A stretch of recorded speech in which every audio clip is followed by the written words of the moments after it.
China to target U.S. service members.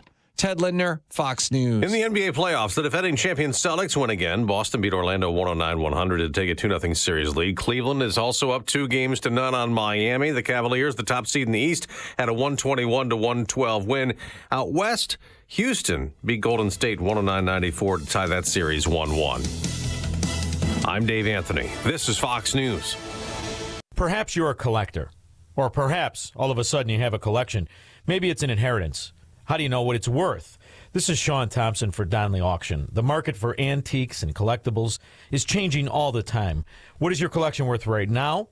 Well, I've got an easy way to find out. It's simple. You contact Donnelly Auctions. With their worldwide audience of live and in-person auctions, they have a good idea of how to tell you exactly what it's worth at exactly right now. They're ready to put top dollar in your pocket. The bigger the collection, the better. Go to DonnellyAuctions.com and get the info on all things that they buy and sell to have an idea of exactly what Donnelly does and how much they need your collection. They have so many buyers, it's a great time to sell. Just simply make a phone call. Donnelly has traveled all over the country to pick up collections. Just call and talk to the people at Donnelly Auctions at 815-923-7000.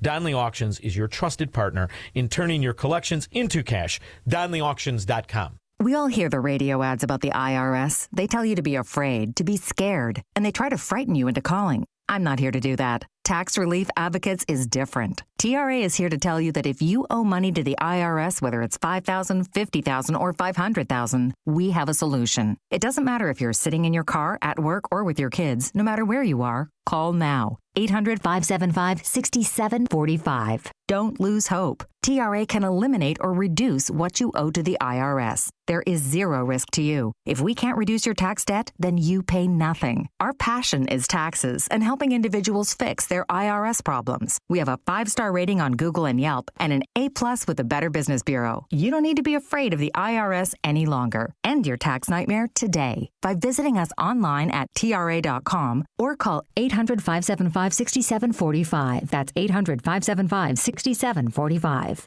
Tax Relief Advocates. Real solutions for real people.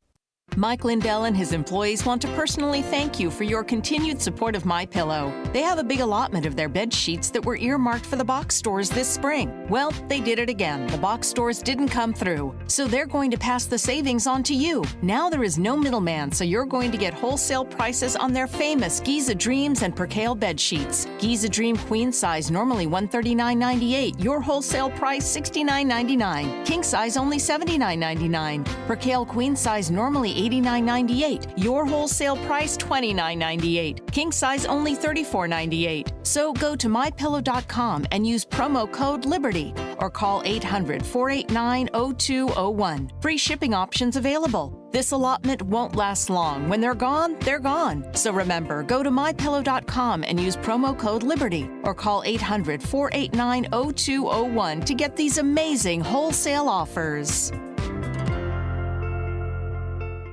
Attention American homeowners, you're under attack. Your home and equity could be vulnerable to cyber thieves. There's only one company that completely stops them, and that company is Equity Protect. Equity Protect prevents any attempts to steal your home, equity, and ownership 24/7. Get your free risk report today by texting the word HOME to 94878. That's right, text the word HOME to 94878 to get your free risk report. Keep your equity and legacy safe with Equity Protect. Spring is in the air, and that means it's time to check the starting lineup. Leading off for AM 560 every morning at 5, it's Chicago's Morning Answer with Dan Proft and Amy Jacobson, followed at 9 by Mike Gallagher. Moving up in the lineup, it's Charlie Kirk, now heard at 11. Then at 2, it's 2 full hours of Hugh Hewitt, followed by Sean Thompson at 4, Seculo at 7, and rounding out the lineup, Larry Elder at 8. Top to bottom, the best lineup in Chicago radio is right here on AM 560. The Answer. It's April 24th, and this is your Fox Daily Snapshot. Today is National Pigs in a Blanket Day. Little hot dogs wrapped in a pastry. Of course, there are some variations like in the UK, sausages instead of hot dogs. The first written reference to them was in a 1957 Betty Crocker cookbook for kids. Also on this day in 2005, the German Joseph Ratzinger becomes Pope Benedict XVI, succeeding Pope Francis. In 1990, the first mission as part of NASA's Great Observatories program, Space Shuttle Discovery launches, bringing the Hubble Space Telescope to orbit, which can see billions of light years away. Born today, doesn't kill you, makes you stronger. Stand a little taller. Kelly Clarkson in 1982. And Barbara Streisand in 1942. I'm CJ Papa. That's your Fox Daily Snapshot. Living with chronic joint pain is like trying to get comfortable on a cactus sofa. Ouch! Nothing feels good. And forget trying to do the things you enjoy this spring, like golfing, hiking, tennis. Hi, Amy Jacobson here, and I want you to know something. Dr. Ashley Caravelli and the medical pros at QC Kinetics here in Chicago are on the case. I spoke to my friend in Utah who had regenerative medicine with QC Kinetics, and now she does not need that right hip replacement. Seriously, listen up. If you have joint pain in your knees, hips, shoulders, back, with QC Kinetics, the science is solid. They give you back your life without surgery, without drugs, and without any downtime. If you're curious if you're a candidate for these treatments, no problem. The consultation is free with appointments on Saturdays. Now's the best time to get started. Call QC Kinetics at 312-809-5955. That's 312-809-5955. 312-809-5955. QC Kinetics. This is an urgent announcement for anyone that's $10,000 or more in debt. Before you make another minimum payment, you need to know there are special programs that can completely free you of your debt. Total Financial Freedom can help you become debt-free in months instead of years. Resolve your credit card debt, signature loans, department store cards, internet loans, and timeshares. Call now at 800-533-6605 for a free consultation. For 17 years, Total Financial Freedom has helped thousands get out of debt. You can feel confident when calling because Total Financial Freedom is A+ rated by the Better Business Bureau and a Christian-owned company. Don't get stuck in the endless cycle of payments. You have the right to get your debt resolved and substantially reduce your monthly payments. Call Christian-owned Total Financial Freedom now at 800-533-6605. That's 800-533-6605. 800-533-6605. If you're hiding your smile because of missing teeth, are experiencing pain due to incoming wisdom teeth or a misaligned jaw, Midland Oral Surgery and Implant Centers can change your life. Experts in the fields of oral and maxillofacial surgery, anesthesia, and dental implantology, the doctors at Midland Oral Surgery are committed to providing compassionate care in a calm and relaxing environment. Dental implants, bone grafting, removing wisdom teeth, surgical management of the hard and soft tissues of the facial region, including sedation dentistry, so you can improve your smile in a painless, pleasant, and stress-free manner. With state-of-the-art CT imaging equipment, Midland Oral Surgery and Implant Centers have unparalleled diagnostic and treatment capabilities, proudly serving Southwest Chicago and its suburbs for over 50 years. Make an appointment to discuss a pain-free solution for your smile. Locations in Frankfort, Tinley Park, Oak Lawn, and Western Springs. Learn more about the doctors and procedures at midlandoms.com. That's midlandoms.com. Do you agree that the educational system is broken? The cycle of content conveyance and consumption is failing our children. They are listless, bored, and uninspired. I am Peter Serby, the founder and director of the Riverside Club for Adventure and Imagination, and author of the new book, Casting Fire, a guide to the adventure and imagination of boyhood. The true purpose of education should be to spark a child's curiosity and wonder, to light a fire of creativity, to illuminate a path to find gift and calling. A decade ago, I founded Riverside to rekindle a love of learning in our youth. Our innovative vision immerses boys and girls ages 8 to 14 in epic stories, ignites in them a passion for adventuring in the great outdoors, teaches them the art of craftsmanship, and facilitates strong friendships rooted in faith. Join us on our educational journey. Visit ourside.org to learn more about our imaginative programs and summer camps. And check out my new book, Casting Fire, on Amazon. That's ourside.org. The following advertisement includes a celebrity impersonation. You know, nothing beats the comfort of a perfectly heated home. And when it comes to heating your home, Air Right Heating and Cooling does it the best. And they love our country. Beautiful people. Air Right Heating and Cooling is fast. When your furnace breaks down, they'll fix it right away. Just like that. Big time results. No waiting around. You get the job done right. And let's face it, who doesn't love being warm, right? It's beautiful. When it's freezing, I crank up that amazing furnace. Burn, baby, burn. Trust me, you'll say, wow, I've never felt this warm in my life. If you like keeping your hard-earned money, then contact Air Right Heating and Cooling and tell them AM 560 sent you to receive $56 off any service. Unbelievable. Visit Air Right Heating and Cooling today at AIR-RITE.com. Again, that's AIR-RITE.com. Air Right Heating and Cooling. Doing it right since 1959. Wow. At the time of this being written, both gold and silver are up some 40%. That's 40% in just 1 year. In fact, this past year, gold has broken all-time historic records by hundreds of dollars an ounce. And unlike all other financial instruments used today, that historic record goes back thousands of years. In times like these, prices have never been better on most collector and gold coins. Fox Valley Coins in Naperville is trying to keep up with demand. So they're paying the most ever on not only most gold coins and bars, but also those old coin and paper money collections. They're especially looking for the scarcer dates and higher grade coins. Take advantage of the record high market price and our huge demand now, whether you're buying or selling, or just want to find out their worth. Fox Valley Coins is the place to go. Fox Valley Coins is on Route 59, just 1 light north of I-88 at the Naperville-Warrenville border. Family owned, integrity since 1981. Are you looking for a peaceful and enduring resting place for yourself or a loved one? Discover Fairview Memorial Park in North Lake, Illinois, a tranquil haven where your family's legacy can be honored for generations. We're excited to announce the upcoming completion of our beautiful new garden mausoleum opening this spring, offering both above-ground burial and cremation options. This serene space is surrounded by meticulously maintained landscaping and beautiful trees. With limited space available in our mausoleum, now's the time to plan ahead. Reserve your family's place today with prices starting around $7,000. And for a limited time, take advantage of a $500 discount when you pre-purchase a crypt. To learn more or secure your spot, visit fairview-memorialpark.com. That's fairview-memorialpark.com. Or stop by Fairview Memorial Park at 900 North Wolf Road in North Lake. Fairview Memorial Park. Peacefully beautiful. Now, your official weather forecast. Periods of clouds and sun. Nice day. High today 71. Cloudy tonight, low 49. Cloudy with a shower and thunderstorm. Breezy, cooler day tomorrow. High tomorrow 66. Sun and clouds on Saturday. High 56. I'm Steve Williams on AM 560. The Answer. Get the latest weather, traffic, and news updates online at 560theanswer.com. Portions of the following show may be pre-recorded. Now, from the Signature Bank Studios. This is Chicago's Morning Answer with Dan Proft and Amy Jacobson on AM 560. The Answer.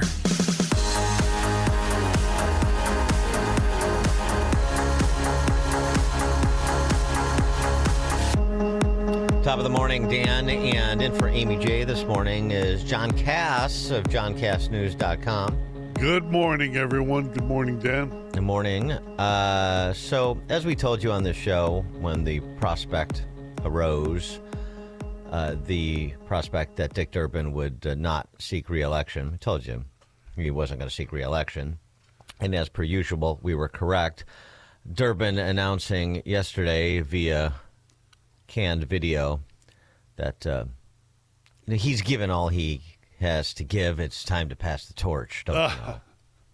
The decision of whether to run for re-election has not been easy. I truly love the job of being United States Senator, but in my heart, I know it's time to pass the torch.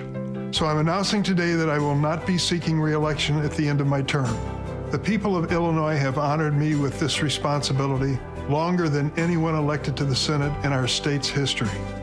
I'm truly grateful. Right now, the challenges facing our country are historic and unprecedented. The threats to our democracy and way of life are very real, And I can assure you, I'll do everything in my power to fight for Illinois and the future of our country every day of my remaining time in the Senate. I've given over half of my life to House and Senate congressional service. I've always tried to stand up to power on behalf of the people of Illinois and our country. But none of it would have been possible without my wife, Loretta, our kids, Christine, Paul, and Jennifer, and my energetic and amazing grandchildren, as well as my extended family. They stood with me and accepted the demands of my public career. I've been blessed to have them, as well as the best Senate staff anyone could ask for. My Senate colleague, Tammy Duckworth, is a trusted friend and an effective leader. She'll be a real asset to Illinois and the nation as our state's senior senator. We're also fortunate to have a strong Democratic bench ready to serve. We need them now more than ever. To the Illinoisans who gave this kid from East St. Louis a chance to serve, thank you for supporting me through the words and actions over the years. Now that I have this announcement behind me, I need to get back to work. Is this when I puke? Take a bow, Illinois. Your longest-serving United States senator is announced he will not seek re-election. But, my hey, question, you know what? Thanks for giving this plucky kid from East St. Louis a chance to have a public career, emphasis on career. Have you ever been, Dick Durbin, an Orthodox Democrat? Elaborate. You saw it. You made a show out of it, several shows.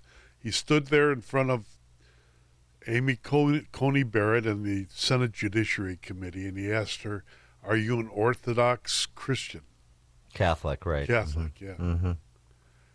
Yeah, that was one of the great moments of his public career. There's no question. 312-642-5600, turnkey.pro, answer line and text line.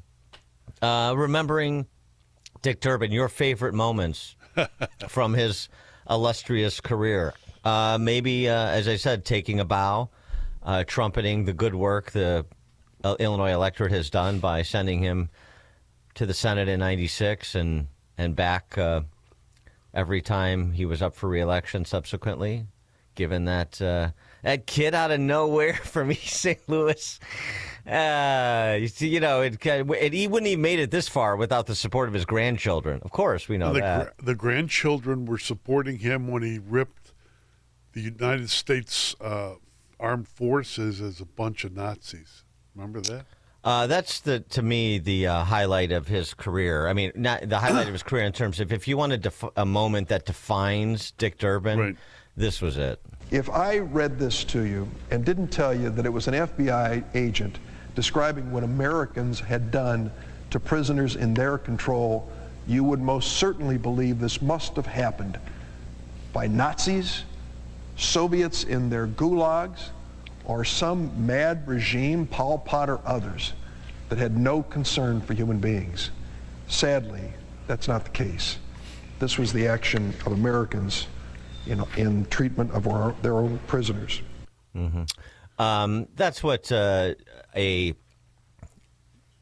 graceless, room temperature snake oil peddler like Dick Durbin does, and there's so many in that party. There's so many in politics. Why get away with it? There's many on the Republican side too, but that's what you do.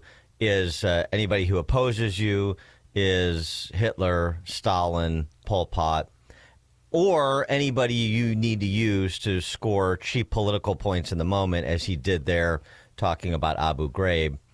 That's where you go, and then you remember too, after the backlash he suffered at the hands of veterans, he offered this contrived, tearful apology for those who thought that he may have been comparing U.S.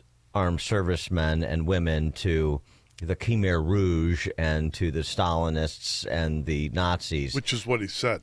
Well, that's what he said, but of course you get the tearful apology. I'm sorry if you were offended. I'm sorry if you misunderstood me, sort of non-apology apology. But that was Dick Durbin. Nobody, here's the thing, John. I mean, we have all these great leaders who served for so long, uninterrupted, returned to their offices, and it turned out to be really their offices. I mean, Madigan, Burke, Durbin, 40 and 50 years of service. And then when they go away, in some cases literally go away, nobody wants to claim credit. I don't understand. You are not giving credit where credit is due. I'd say that the one constant throughout all this has been the Chicago Tribune's political writer, Rick Pearson, who has defended the establishment in this state as it destroyed the state decade after decade. Yes? No? Well, I mean, Pearson is a part of it. We're talking about the political press corps in Chicago and Springfield. There's no question. There's no question that's true. There's no question there's culpability there. But culpability, why are we talking about culpability? I thought things were going great. And these individuals were so good for so long, that's why they were returned to office again and again and again. I mean, could Durbin have been any better of a senator? How else do you describe 4 decades in office, 29 of 30 of which were in the United States Senate? How else do you describe 5 terms? Come on. This guy was excellent, right? Just like Madigan's lordship of the House, longest serving state house speaker in American history. How do you do that if you're not doing a bang-up job? Because you've beaten the crap out of the electorate to the point where they're twitchy-faced. Anytime you move, they twitch like they think they're going to get hit. Oh, the electorate is the victim in the story? No, they're willing participants, but they've also had the hell beat out of them. They've had the hell beat out of them by people they sent to office again and again and again. By their peers, their contemporaries, the people in their communities. Like the same. Why do we get the same crew running for these municipal elections in the suburbs? The same type. It's like one guy is the Arlington Heights tax spenders 1 year. It's the same crew. It might be different faces, different people, but it's the same thing. Well, there's a certain profile that's attracted to politics in part. That's certainly some of the explanation. The other part of the explanation is they see who gets rewarded for doing certain things and they emulate. When you get rewarded politically, the way that Durbin and Madigan and Burke and so many others have been rewarded, what does that say to the outside world? It says, well, if you want to be a United States Senator from Illinois, or you want to be a city councilman, or you want to be a House Speaker, or pick an office, any office, well, this is how you do it. I'm watching who gets rewarded and who gets punished by the electorate. And so why would I not want to emulate those, follow the model of those who get rewarded? I want to be rewarded. I want to have Durbin's net worth. What is it? I'd like to know. I'm sure that his wife has kicked in something, right, as a lobbyist. Yeah, but there's a wall of separation between the two. I mean, his net worth is somewhere on the order. I mean, it's estimated tens of millions. No. I mean, I'll give you the estimate because it's on financial disclosure forms. It's a range. The ranges are pretty wide, but the estimate is somewhere like $3 million, which is still a pretty good chunk of change for a guy who never had a job in the private sector. Never. He was a Simon staffer, and then he was a congresshuman, and then he was a senator human. A Gephardt friend, yeah. 312-642-5600, turnkey.pro. Answer line, Ed in Des Plaines. Hey, guys, good morning, even though we live in Illinois. You do. I don't have much to say other than that next one they've got in line is this Raja guy. Sadly, in my congressional district, and I swear they're going to try and put him up, and the Illinois idiot voters are going to vote goose step for him, and I don't know. I don't have much to say other than that. How I could talk about all the things that I saw Dick Durbin do over the years, but it's almost Which one was your favorite? Tiring. I can't. Yeah.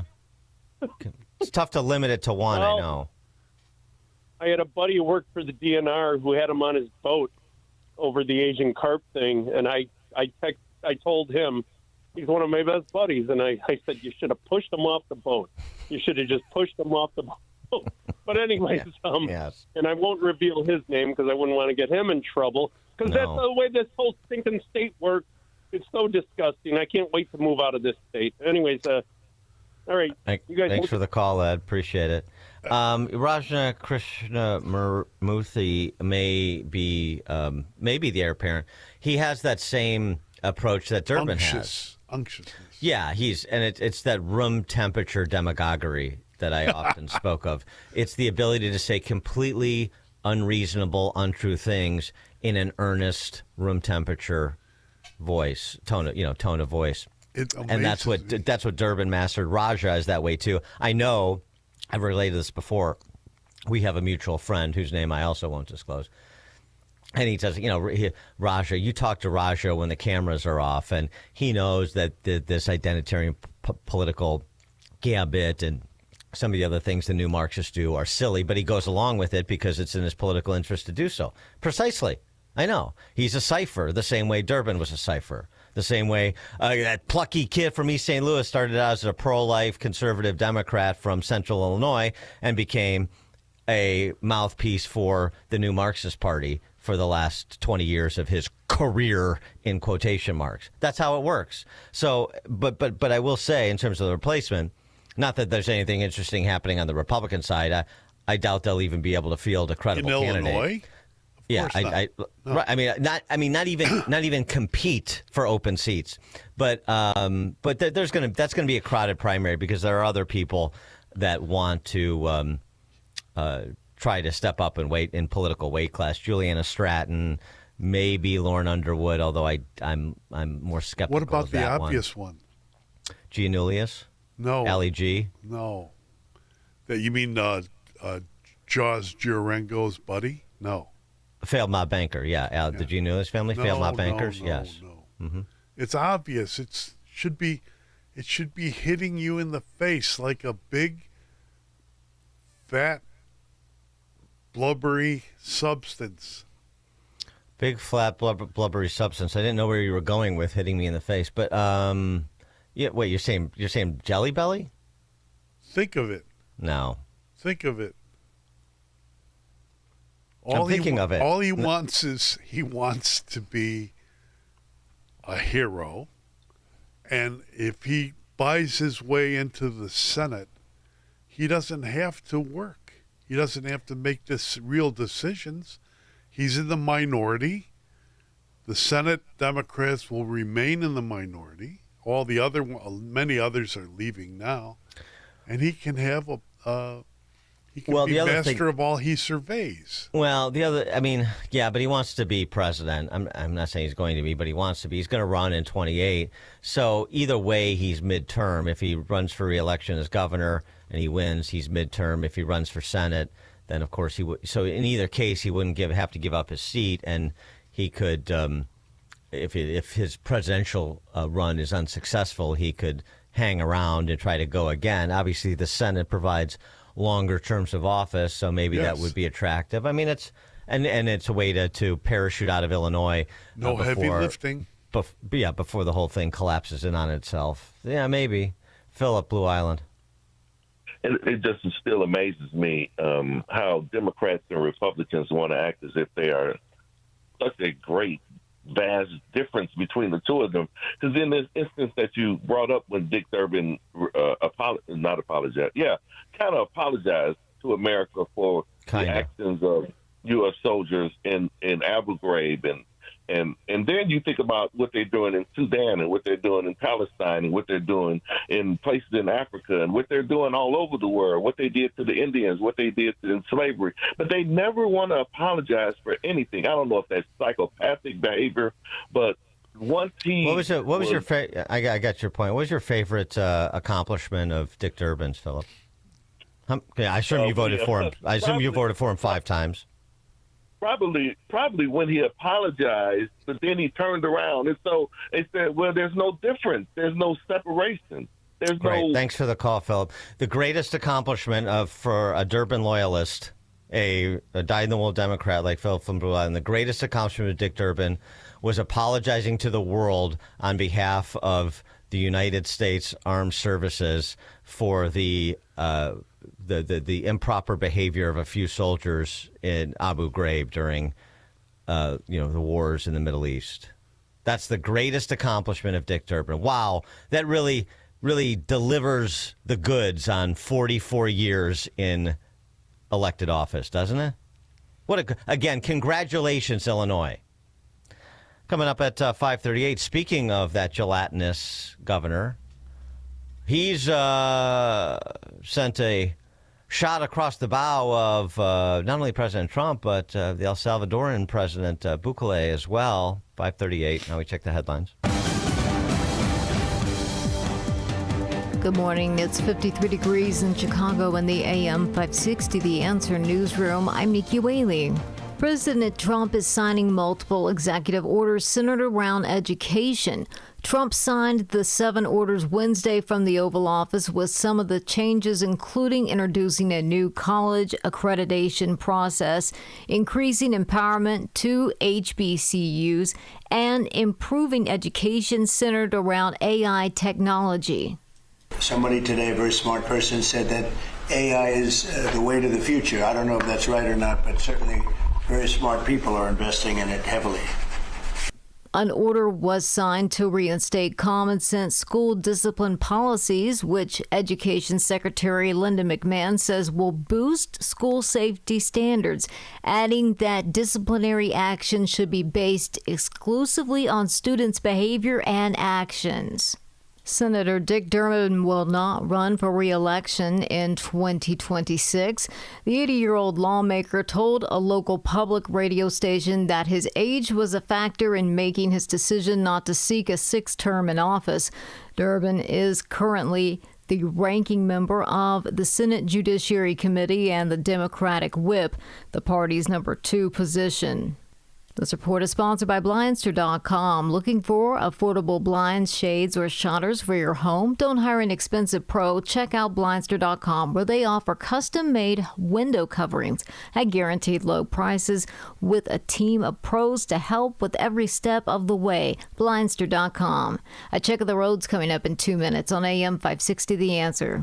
For nearly a decade, AM 560 has marked the start of summer with a night of cigar smoking and great conversation. And this year, we've expanded Cigar Night to 2 nights. Wednesday, May 21st at Gobert's Farm in Pingree Grove, and Thursday, May 22nd at Gaelic Park in Oak Forest, featuring the great Larry Elder, along with AM 560's Dan Proft and Sean Thompson. Tickets are on sale now at 560theanswer.com/cigar. That's 560theanswer.com/cigar. Sponsored by Level 10 Coatings. You've probably been hearing a lot of buzz about tariffs. I haven't. Really? What's a tariff? It's a tax on imported goods. It makes these imported goods more expensive. Oh, that explains why I've never heard of tariffs. Why? Because 92.3% of the furniture at Penny Mustard is made in the USA. True. In fact, most of it is built by local craftsmen and women right here in the Midwest. And locally sourced furniture will never have a tariff on it. So when you invest in new furniture at Penny Mustard, you won't be paying extra taxes and shipping costs. Besides, tariffs or no tariffs, our American-made Penny Mustard Strong furniture will last generations longer than IFE-made furniture shipped in from overseas. You get so much more for your money when you buy American. Tell me more about these tariffs. Can we talk about this later? I'm so tired of hearing about them. Oh, so I guess you can say that all this talk about tariffs is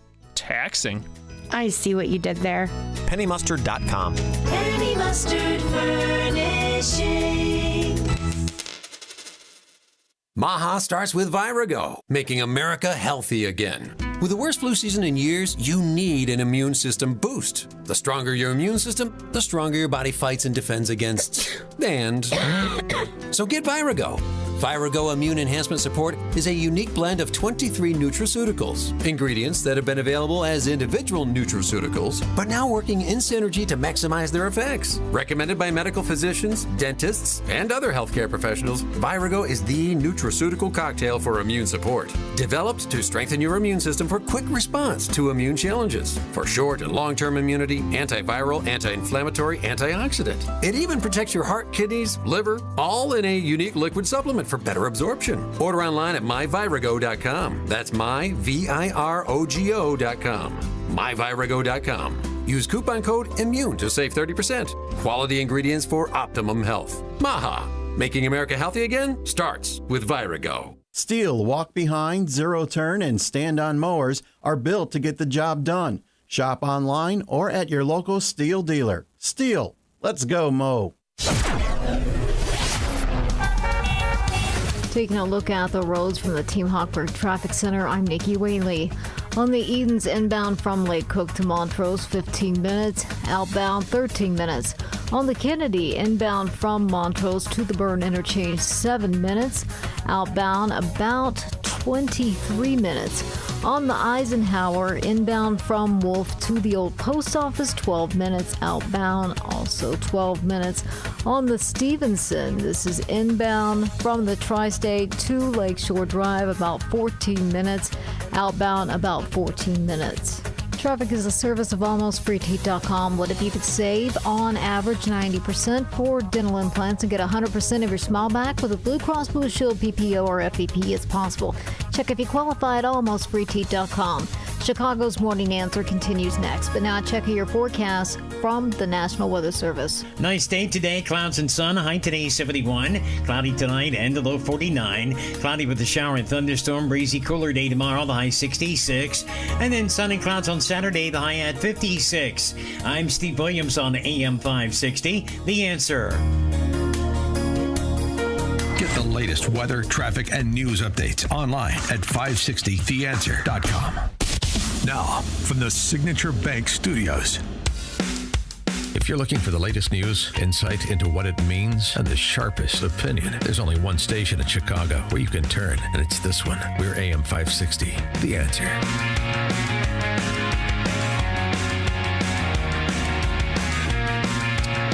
So, Maryland Senator Chris Van Hollen went down to El Salvador to have margaritas with Abrego Garcia. No, I know. He didn't drink. They didn't drink any of the margaritas. The margaritas were imposed upon them. Okay. Maybe Jelly Belly will go down and have Sloppy Joes with Abrego Garcia. What do you think, John? I'd say guard the ham. If they have any cured ham, they'll devour it. Jelly Belly, and by the way, that is John Cass. I should have reintroduced him, who's sitting in for Amy this morning. Of course, you know him. Yes.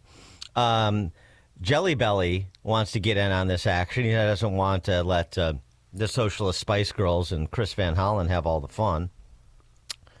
He is aghast at what the Trump administration is doing in the Abrego Garcia case.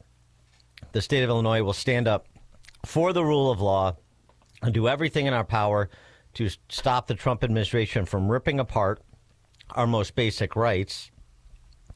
He has asked the State Board of Investment, the State University Retirement System, and the Teachers Retirement System to review any investments in companies controlled by El Salvador with the purpose of withholding investments in those companies. He's also directing the Department of Central Management Services to identify state contracts with companies that are controlled by El Salvador. We have a lot of El Salvadoran contractors and state government, maybe. Oh, yeah. Going to stop them, too. And he's not done. DECO, Department of Commerce and Economic Opportunity, any investment that they have made. He's asking DECO to do an analysis of the scale of trade El Salvador has with Illinois to perhaps take further action. So it's a little bit of sort of college campus politics here with respect to Jelly Belly. He's going to make sure the state, I mean, this is not going to be a big deal, of course, but it's a nice press release for him, for his presidential ambitions.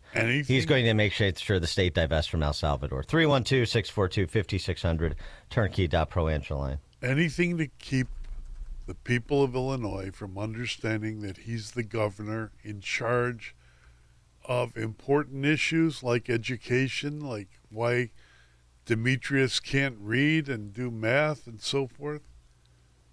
Anything. He's dancing on a log, and the log rolls only to the left. And he's trying desperately. Think of him as a porky guy in hobnailed boots, like a lumberjack, and he's rolling his log, desperate. Well, this is classic, as I said, campus politics, right? This is the BDS movement: boycott, divest, and sanction. That's what that's usually targeted at Israel. But Jelly Belly is going to take that approach and apply it to El Salvador to fix to fix President Trump's wagon and fix it right good. Because, like Chris Van Hollen, he's going to drape himself in the Constitution and due process. I'm sure he'll make an appeal to his law degree, as an officer of the court and so on and so forth. This is another politician with presidential ambitions that's telling you where his party is or where he thinks his party is. They're throwing in with Abrego Garcia and trying to walk past the problem they have, at a layman's level, that Abrego Garcia is certainly more likely than not, beyond a reasonable doubt, an MS-13 gangbanger who is in this country illegally, who's a wife beater on top of it, and he shouldn't be here, and nobody wants him here except J.B. Pritzker and Chris Van Hollen and a handful of Democrats. Remember what he said. Remember what Pritzker said. If you come after my people, Abrego Garcia, wife-beating, gang-banging, tattooed like MS-13 on the fist tattoo, sex trafficker, you've got to come through me. Didn't he say that? He did say that. And by the way, DHS has confirmed that Dem socialist cause celeb Abrego Garcia was driving a convicted human smuggler's car when he was stopped and suspected of human trafficking back in 2022. But, a lot of guys will borrow a friend's car not knowing that he's a human trafficker. What do I know? You're on there? Come on. Yeah. Give me a break. Right. Innocent mistakes. Kevin in Boston, you're on Chicago's Morning Answer. Hi. I'm just wondering, Dan, when are the people of Chicago, Illinois, Springfield going to wake up? What scares me about Dick Durbin, the name that arose that I didn't hear you guys say this morning is what? It's like Andrew Cuomo that was disparaged as the governor of New York, now wanting to run for New York City. I heard Rahm Emanuel's name, and for the life of me, here it is. I'm on the peripheral. I'm on the outside. I'm in a blue city as it is, Boston. But for how many years have we heard about from the crime, everything? Barack Obama never turned. He has a home in Hyde Park. Never turned around to help out Chicago and put it on the right path. And these people are floating their names for public office. I mean, it's just beyond me. Yeah, and we export our bad actors to places like Boston to be your mayor. Oh, it's sad. We're going to dance to Michelle Wu. And what surprises me is she has her heritage is Taiwanese. Well, who the hell is going to take care of Taiwan and the Straits of Taiwan but Donald Trump? As Donald Trump, by comparison from Chicago to New York City, what is Donald Trump doing? As he's already done for the last 50 to 60 years, his family, by making contributions to the city. He wants to now change. That's the only reason why he's working with Adams, the present mayor that's up for re-election, and he wants to turn New York City back to the lovely city, the city of heart that it was. And so I want to parrot this and mirror the same game to take place, to new people to come abound that want to make it a better place, better tomorrows. Simple. Thanks for the call, Kevin. Well, we're talking about Jelly Belly, and John Cass suggested that Don't Jelly put me Belly. in that sentence. What? No. I'm saying you just suggested that previously that Jelly Belly might look at that open Senate seat too, and move from governor to Senate, where he could do nothing for 6 years rather than 6 years at a clip. Maybe it's just money. Tiny Dancer is in the mix too. You covered him for many years. Yes, he went to Japan, and he's now back to from be Japan. with people his own size. Did he cut? Did he cut his finger off to apologize to for all the things that Chicago has done to Japan, like wreak havoc on them, releasing bluegills in their fragile ecosystem, bluegills from Chicago that destroyed the Japanese ecosystem? Ponds. Yeah, he did. He went full Last Samurai. What do you think about him running for Senate here, and the prospect of that? I think it'll be Pritzker. Rahm will run for maybe governor. I mean, he's an executive-minded person, right? I mean, whether you agree with him or not. On that. Well, that would be a fortuitous break for Illinois Republicans, as listless and feckless and ineffectual as they are, because a Tiny Dancer is not an attractive candidate, even in Illinois statewide. He would have a problem statewide. I think he would, in a way that some of the other candidates do not. Put him in a little fuzzy powder blue sweater, and like he did where he was. Yeah, his hands Mr. Rogers. The Mr. Rogers routine. Yeah, it's wonderful. He's certainly, he wants back in. He has more to give. He's not ready to pass the torch like Dick Durbin. Yeah. So, Tiny Dancer's name is certainly in the mix. I mean, it's the whole parade of horribles. Those who have disgraced themselves in office, like Tiny Dancer. By the way, you don't think the Laquan McDonald case comes back? I think that John Cass brings it back, whether the Tribune does or not. Many will, and that's just one of the problems that makes him an unattractive statewide candidate. But the parade of horribles, those who've disgraced themselves in public office, those who sort of have been gifted public office to sort of hold until they get the public office they really want, like Ali G. I mean, it's the same names, it's the same value propositions, because, as I said earlier, they see what gets rewarded and pursue the path to reward. It's not really that complicated. What's more complicated is that other part that Kevin from Boston mentioned, which is an electorate that decides to have just a modicum of self-respect and make a substantial course correction, the size of the course correction that's actually required. Remember that he provided an important public service when he was mayor of Chicago, and after the Laquan McDonald thing came out, and he knew he had lost the black vote. He was toying with the idea of those city IDs, right? City IDs for Latinos. Remember that? And black voters uniformly and en masse condemned the voter IDs. And it should have been a warning to the Democrats of what would come, what was about to come. Well, nothing has come for them in Chicago or Illinois. No. Nothing. No, not. But nationally, they should have known, because you've had these people on your show, black women, Chicago turning red or something like that. Chicago flips red. Yeah. I think that that black voters are. I don't think there are enough of them, but they're upset. Yeah, well, that's.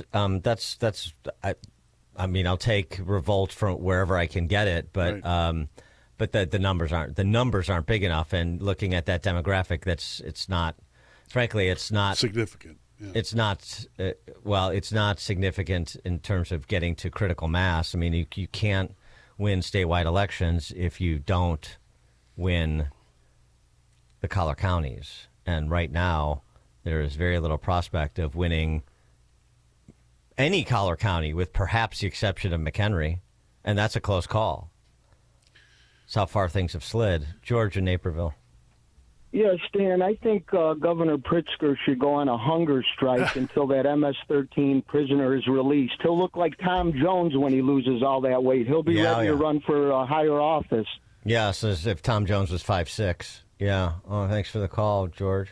Good idea. Dave and Glen Ellen. I want a GOP candidate, but I'm surprised no one has floated Lisa Madigan. Oh, I think her time has passed, and that name doesn't have the cachet it once did. Thanks for the call, Dave. Yeah, I think her window is closed. She had an opportunity to run for governor. She didn't want to do it, I think in part because of the pillaring she would have taken for being daddy's little girl in the AG's office while daddy was up to all of the skullduggery that has now been laid bare per his trial and convictions on federal corruption charges, right? That's not exactly a great springboard, even in Illinois. And not because that they wouldn't elect, the Illinois electorate wouldn't elect someone like her if she were the nominee. I just don't think she gets to the nomination for Senate or for governor. I mean, you've got all these other, ambitious, amoral tax eaters in the offing. We've just mentioned a few of them: Underwood, Stratton, Pritzker, Emanuel, Christian Maruthi, Robin Kelly, could go on. Allie G. A lot of mouths to feed there. Charlie in Los Angeles. Hey, thanks for taking my call. Quick question for you. Okay. I'm being very serious. So I'm not sure if there's 1 million or 5 or 10 million people that were allowed in under Biden. What would happen if the Trump administration said, listen, all of you people are getting funds, you're getting insurance, you're getting welfare, you're getting housing. What would happen if 2 months from now he said, no more, everything is cut off? What's going to happen to them? Where are they going to go? Well, right. I mean, this is sort of thanks for the call. I mean, we've discussed this before, too. Number one, doing it after the fact, it would certainly lead to a lot of self-deportation, much like they're trying to incentivize self-deportation by saying if you leave now within this window, then there's the opportunity for you to come back legally. If you don't and you're expelled for being here illegally, then you're not coming back. Trying to provide incentives for people to follow the law and follow the process, follow the legal processes. I always looked at it both ways. One, that you don't extend, and two is that for people that are trying to pursue immigration into this country legally, that if you signed a waiver saying I will not access federal transfer programs, federal welfare programs, transfer payments, I will not access any transfer payments, that you get priority. That bumps you up in the queue. Because that says I'm going to be productive and I'm confident I can be productive and I don't need to lean on the government. No, or at least for some finite period of time until you become an official U.S. citizen or something like that. You don't necessarily have to waive off federal programs for life, but you, because ultimately if you do it legally, you become a U.S. citizen, you pay into the system, you qualify for Medicare and Social Security and so forth. But you know what I'm saying. Just is an easy enough way to conceptualize this to encourage people that want to be productive and are confident they will be. When you cut them off from welfare, where do they go? Besides to the suburbs to steal from people who have it, right? Well,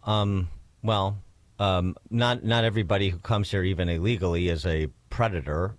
So no, but when they're hungry enough, when they want to take care of their families, they'll do whatever they have to do. Well, time to go back home. Yes. That's the message. Go home. Come back. If you want to come back, try to do so legally. We'll try this again. Dan and John Cass in for Amy J., Chicago's Morning Answer.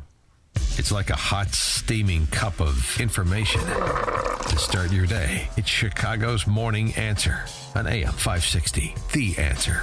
Sign up for the AM 560 Answer Advantage to get early alerts on event ticket sales, special discounts, and contest opportunities. Sign up today at 560theanswer.com/advantage. An informed and educated citizenry is the only guarantee to preserve our constitutional republic. And each week, you'll hear from experts, not pundits, and find out what's really happening, from local issues to national politics. Listen to The Real Story with Jeannie Ives. There's no topic of public policy concern that she won't talk about. Stop the lies. Learn the truth. Join the conversation. Sunday night at 7, right here on AM 560. The Answer.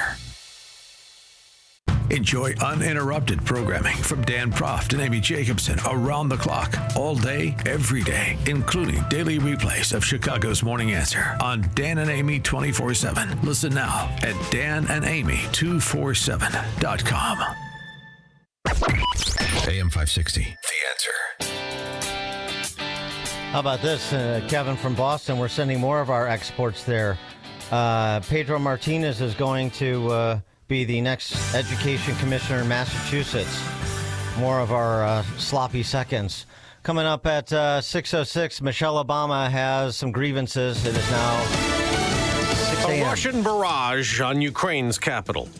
I'm Dave Anthony, Fox News. It's left at least 9 people dead in Kyiv, 70 others wounded, and Ukraine's President Volodymyr Zelensky says it shows Russia does not want peace. Zelensky said 70 missiles and 150 drones were fired into Kyiv overnight, which took place hours after peace talks stalled in London. Secretary of State Marco Rubio canceled his trip to London after Ukraine said it would not accept U.S. recognition of Russia's annexation of the Crimean Peninsula, something the first Trump administration also refused to recognize. That's Fox's Lucas Tomlinson. President Trump, who will host Norway's prime minister, a NATO ally, for talks today at the White House, says he thinks they have a deal with Russia and accuses Zelensky of prolonging the killing field. I thought it might be easier to deal with Zelensky. So far, it's been harder, but that's okay. Now, the president has also suggested he could de-escalate the trade war with China, lowering high tariffs at some point. Meanwhile, a dozen attorneys general are signing on to a lawsuit arguing Congress and not the president can impose tariffs.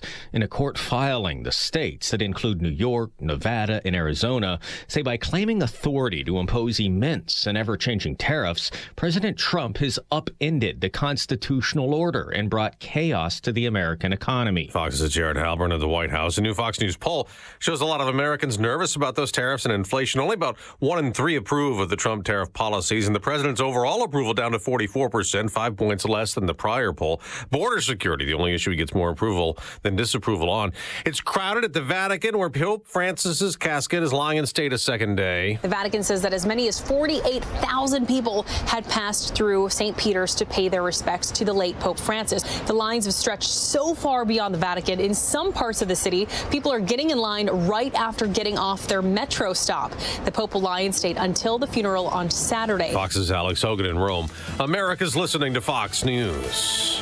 WIND, Chicago.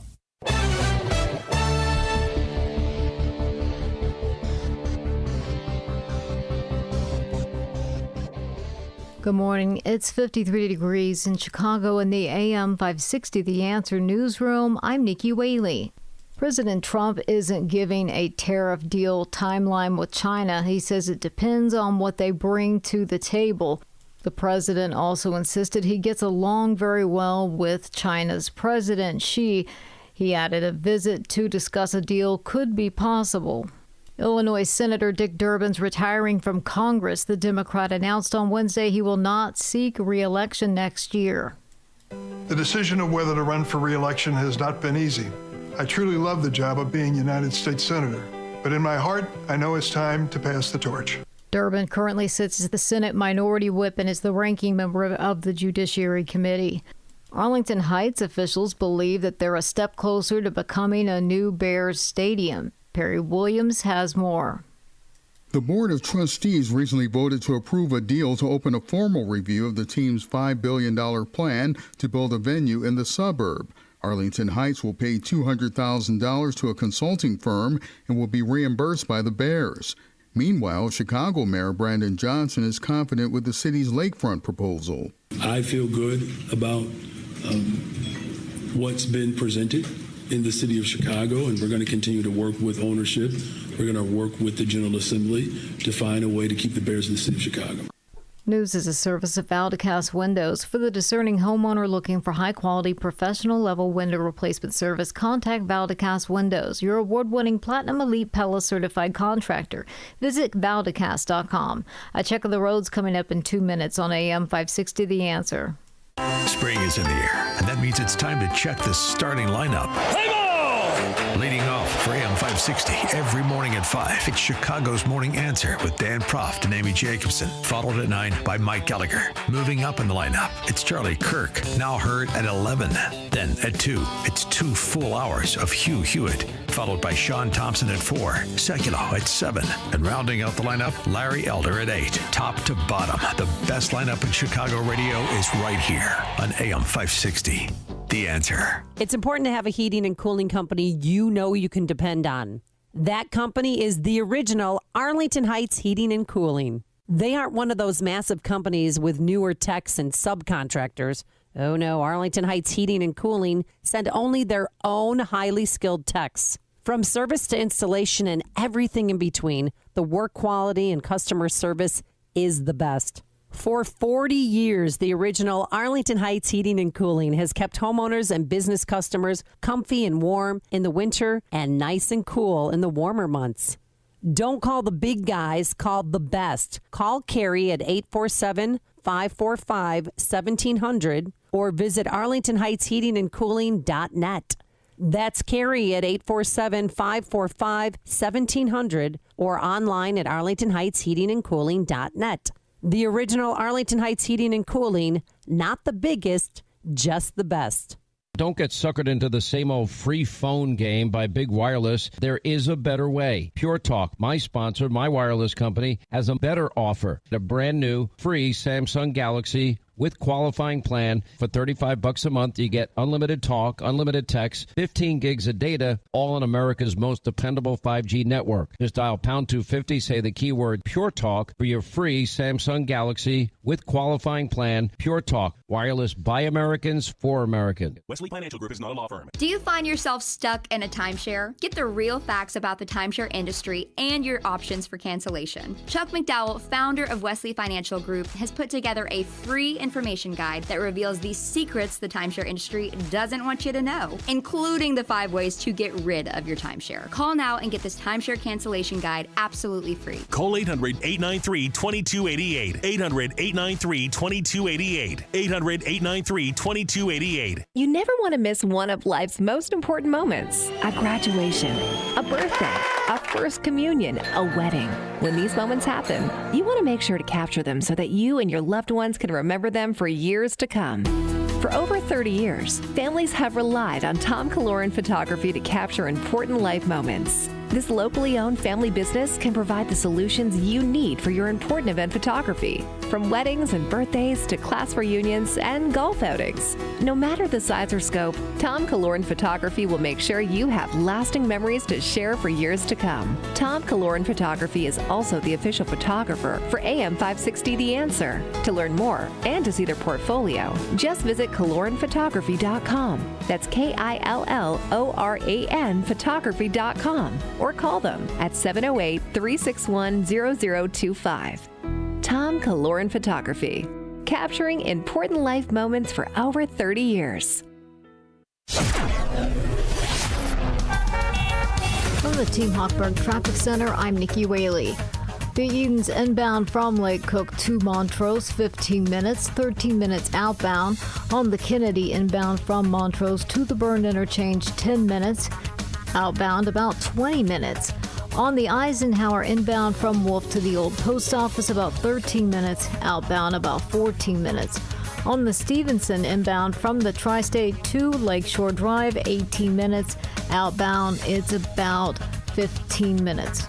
And on the Dan Ryan inbound from 95th to the Byrne Interchange, 13 minutes. Outbound about 10 minutes. Traffic is a service of almostfreeteeth.com. What if you could save 90% for dental implants and get 100% of your smile back? With the Blue Cross Blue Shield PPO or FEP, it's possible. Check if you qualify at almostfreeteeth.com. Chicago's Morning Answer continues next, but now checking your forecast from the National Weather Service. Periods of clouds and sun. Nice day. High today 71. Cloudy tonight, low 49. Cloudy with a shower and thunderstorm. Breezy. Cooler day tomorrow. High tomorrow 66. Sun and clouds on Saturday. High 56. I'm Steve Williams on AM 560. The Answer. Get the latest weather, traffic, and news updates online at 560theanswer.com.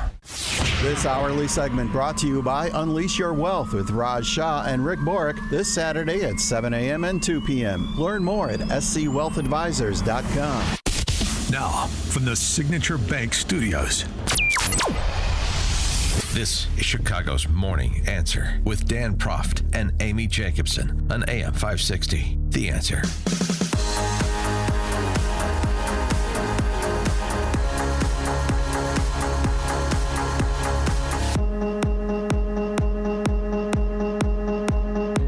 Top of the morning, Dan and John Cass in for Amy J. JohnCassNews.com is where you find John Cass's musings in print when he's not on this program. And you can also go to my podcast, the Chicago Way podcast, to hear the dulcet tones of John Cass. Yes. I know you've been a loyal subscriber to Michelle Obama's new podcast, John, talking about relationships. With her brother. Yeah, with her brother, Craig. Oh, God. And special guests. Like the who? latest. What's that? Like who?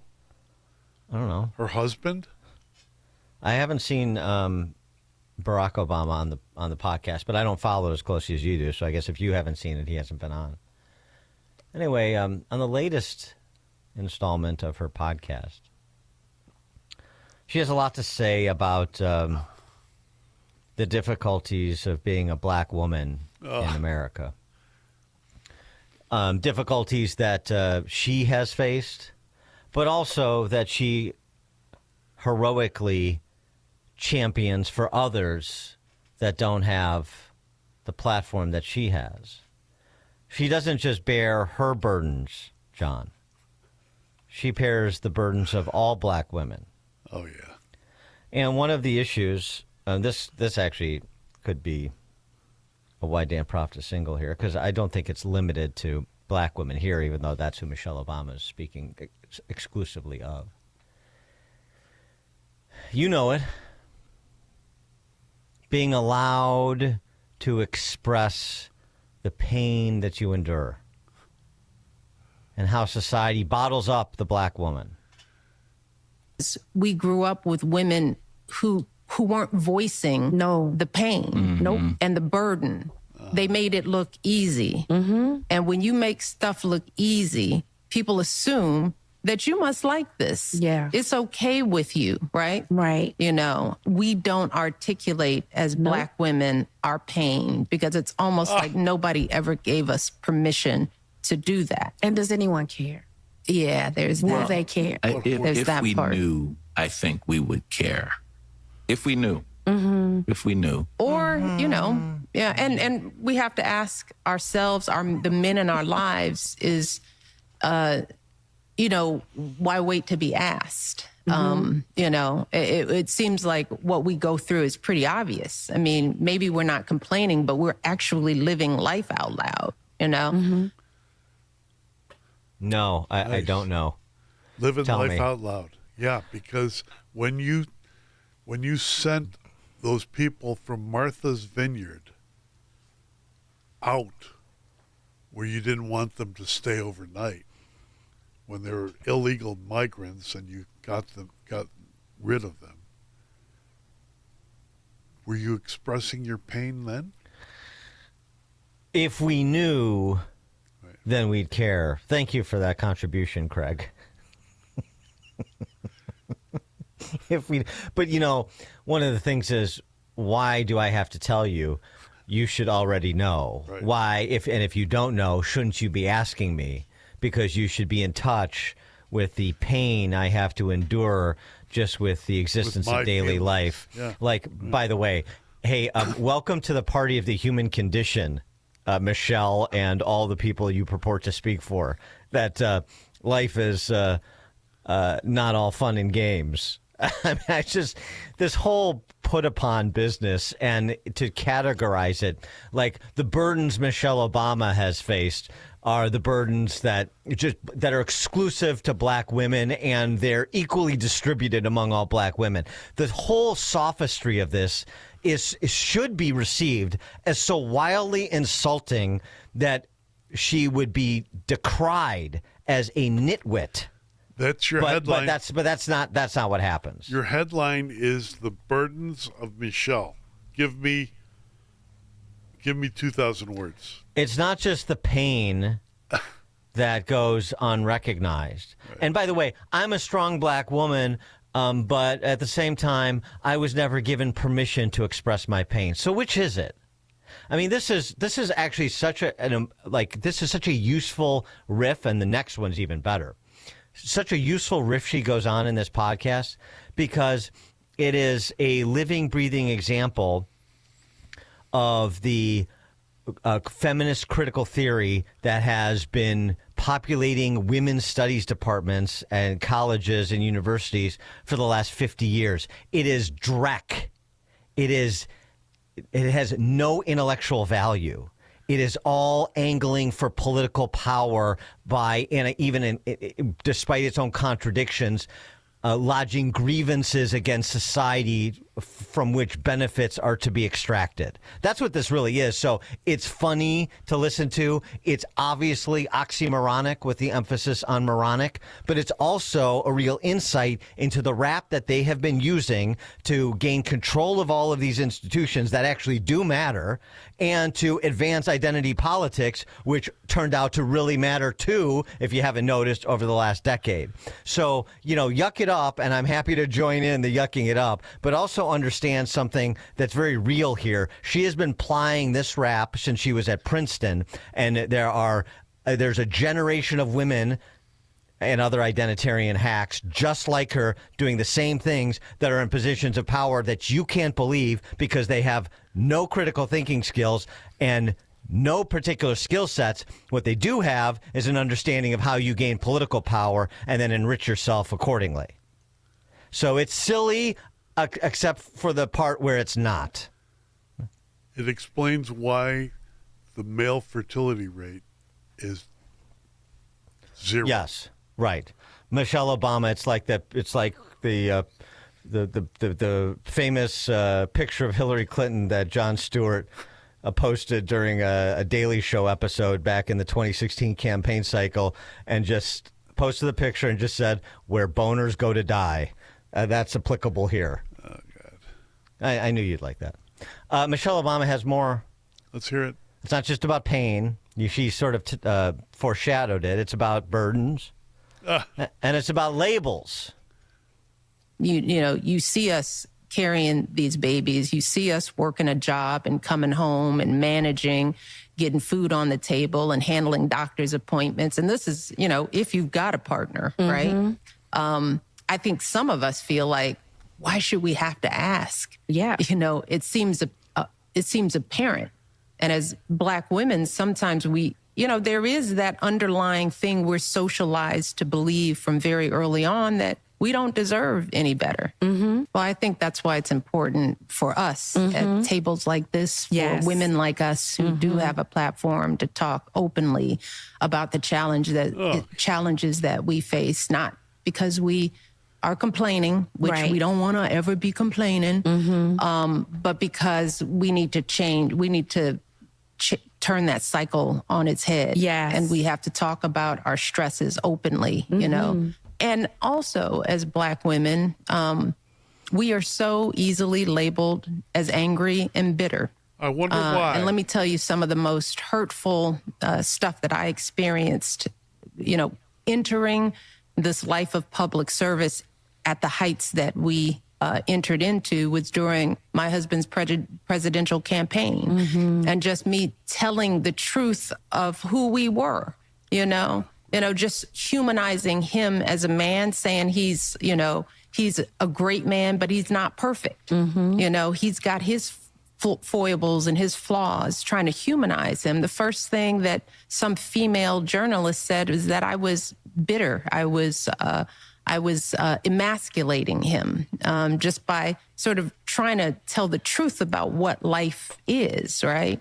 And then you get labeled as angry, because you talk forcefully or passionately about something, even if it's in the context of great joy and pride. That the first label they put on us as Black women is that we are angry. You know what? Just go to NPR, get yourself a show, and shut up. No. We want to bring out the pain. We need to all experience it and talk about it. By the way, I need to get I love the Ed McMahon she has on this podcast, the girl. I need to get one of those people that just sits and lets me pontificate. And just yes, Angry Black woman. Yeah. Wonderful contributions. Yeah, so she wasn't emasculating Barack Obama. She was just telling people that he's not the Messiah. When he was especially the press corps that needed to be educated on that fact. Did she tell people he wasn't the Messiah? I thought Michelle participated in the creation of Barack as the winged Pegasus on the beaches of Hawaii with the sea foam dripping from his pectoral muscles. Wasn't that it? Yes. He was a great man. Of course, but he's just not perfect. No, you don't say. Good. But again, the hurtful things she experienced at the heights of her public service. I mean, it is, really again, so wildly patronizing. Really tough to live in. How many mansions do they have?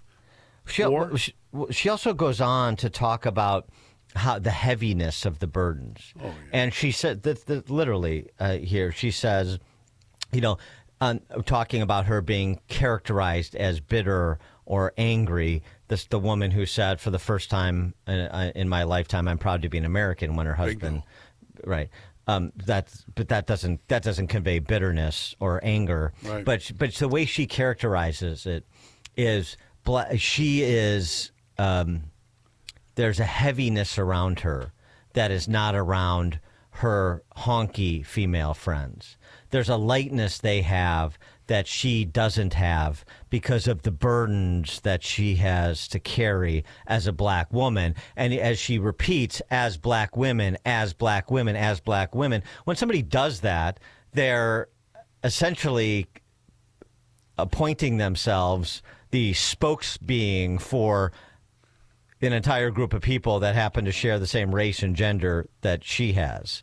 Which I think is also a little bit presumptive. Good. Just a little bit, though. Okay. Yeah. Yes. Yes. And also, Craig was noticeably silent too. I wonder if she kicked the snot out of him when they were kids. Is that the brother? Yeah. Right. Yeah. I'd like to explore the psyche of Craig. Maybe we'll get him on this show. Tony, South Suburbs.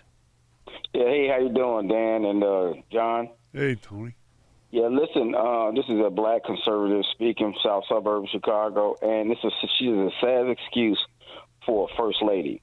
You won't take an example of Jackie Onassis, Laura Bush, Eleanor Roosevelt, Nancy Reagan, Melania. Won't look at them as a good, wonderful, beautiful examples of what First Lady's supposed to look like. She's on a show looking like Mickey Mouse or something. It's ridiculous. And if you really want to know and understand what the mentality of that woman, look at her thesis from Princeton. Look at that garbage. Look, but you can bring it down. You can download it. It's on the internet. We can read it now? I thought it was illegal. Yeah, it's out there. It's out there somewhere. It's unbelievable, man. Unbelievable. That's right. the mentality of someone of a feminist or feminazis, like I said, like that, and to say, "Oh, I'm for the first time in my life, I'm proud of America." Yeah. I mean, that is unbelievably ridiculous. Well, and Tony, too, I mean, the whole subtext here of what you just heard, and there's a lot more of it, is, I was burdened, I was victimized, I was oppressed while I was in the White House. I mean, it's just, I was badly treated. And the way she, characterizes it as being the every woman is by saying, I feel the same burdens that you feel, even though there's no basis in truth to that. And here's also the answers. The question is, who is it that's doing this to you? Where are they at? Where are those phantoms that you are, that you're creating that doesn't exist? I want to end this show by saying I hope I speak for all black conservatives as well. We love you guys, John and Dan. We thank God for our white conservative brothers and sisters, and we don't give a damn what the left thinks. Y'all have a good day. Thank you, Tony. I appreciate that. Thanks, Tony. One thing though, you live in the south suburbs. I could Tony. I could a lot. Maybe bring Tony on. I'll just him for Tony. Just move a little bit. Drive a little farther south on 41 and come by me. There you go. Yeah. Live there. I need to get one of those girls. Maybe a chorus. Bill, Northwest Side. Yes, I'm saying something I never thought I'd actually say ever. I feel sorry for Barack Obama. Can you imagine coming home to that every night and listening to that whining and complaining from my $10 million mansion? Yeah. Thanks for the call, Bill. I have so much to say on that, but Paul on Carrie. I'm glad you did. Paul and Carrie. And Carrie. Morning, guys. It's just exhausting. It's just simply exhausting. Exactly. I mean, there's like a morbid comfort in victimology, and she has it, and a lot of people, not necessarily of color, but those on entitlements, what have you, they're all victims. They've all been dealt a bad hand of cards in life, and therefore I should be the recipient of some sort of accommodations. I clipped my mirror on my car today. That's oppression. I spilled milk. She's talking of daily rituals that we all experience. You are not oppressed. But she's Michelle. Yeah, thanks for the call, Paul. And if you got a bunch of honky broads that are friends of Michelle who live in Hinsdale around a table, they would do the same thing. They would just say, as a woman instead of as a black woman. And then they would also invite Michelle or some other DEI race hustler to their one of those $5,000 dinners where they invited a race hustler, a bunch of rich honky women, invite a race hustler. We played it, race with dinner, whatever they call them. Club? They bring that with a race hustler to dinner to tell them how they're all racist, and then they the DEI consultant that's telling them they're all racist. I mean, these people are completely, they have their brainstem has been disintegrated by this identity politics business, and the oppressor victim dichotomy is the handle that they use. Yeah, thank you. You got to say it with a little bit more attitude. You got to make that noise a little bit more attitude, John. Get Barry White, like a Barry White male voice to do it for you. Tim in Woodstock. Hi, good morning, Dan. Good morning, John. Hey. And hey, John. My new favorite word is chumbalone. By the way, I love it. I just try to find opportunities to use that word now. I have it on the commercials on this show. Don't be. I know. I love it. That's very good. He's anti-chumbalone. Yeah. Yeah. Right. And you'd have to be a chumbalone to really take these people seriously in this podcast. And it's kind of amusing that she talks about, I don't want to be complaining. It's all about making people bitter and then keeping them bitter and especially ungrateful. as soon as you become a grateful person, you're really not a leftist anymore.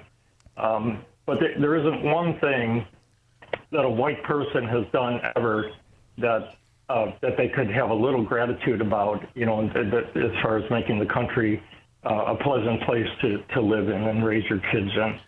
And I just want to say that feeling sorry for yourself is a poison, and that's what the show. It's a poison, and that's what they give people every day. And why doesn't she speak to the fact that only about 3 out of 10 black families have a father in the home, and maybe talk about the black women from that angle. Maybe they should try directing their anger a little bit toward that irresponsibility. Thanks for the call, Tim. She's too busy gazing at her navel to do any of that. Dan and John Cass in for Amy, Chicago's Morning Answer. Listen to podcasts of Dan and Amy from the AM 560 mobile app. Download it today at 560theanswer.com/mobile.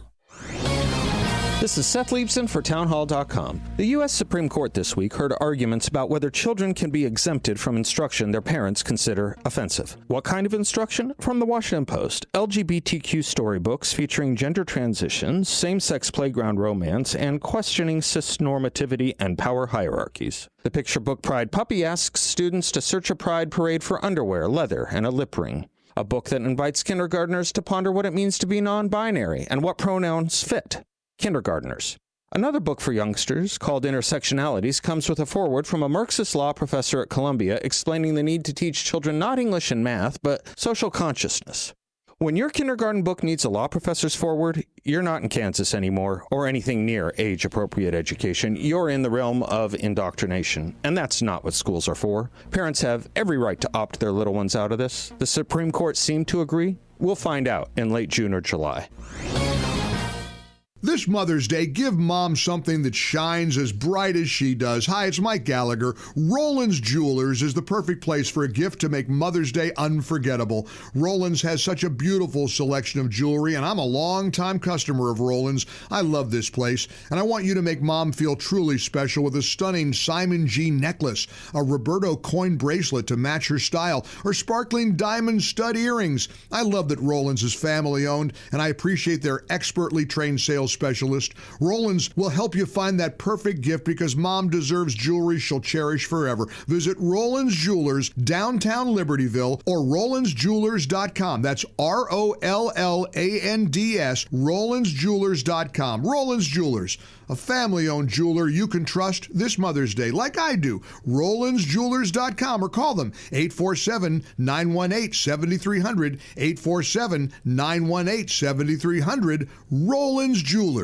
Patrick was way behind on his IRS taxes. I was in way over my head. The total amount ended up being somewhere just over $30,000.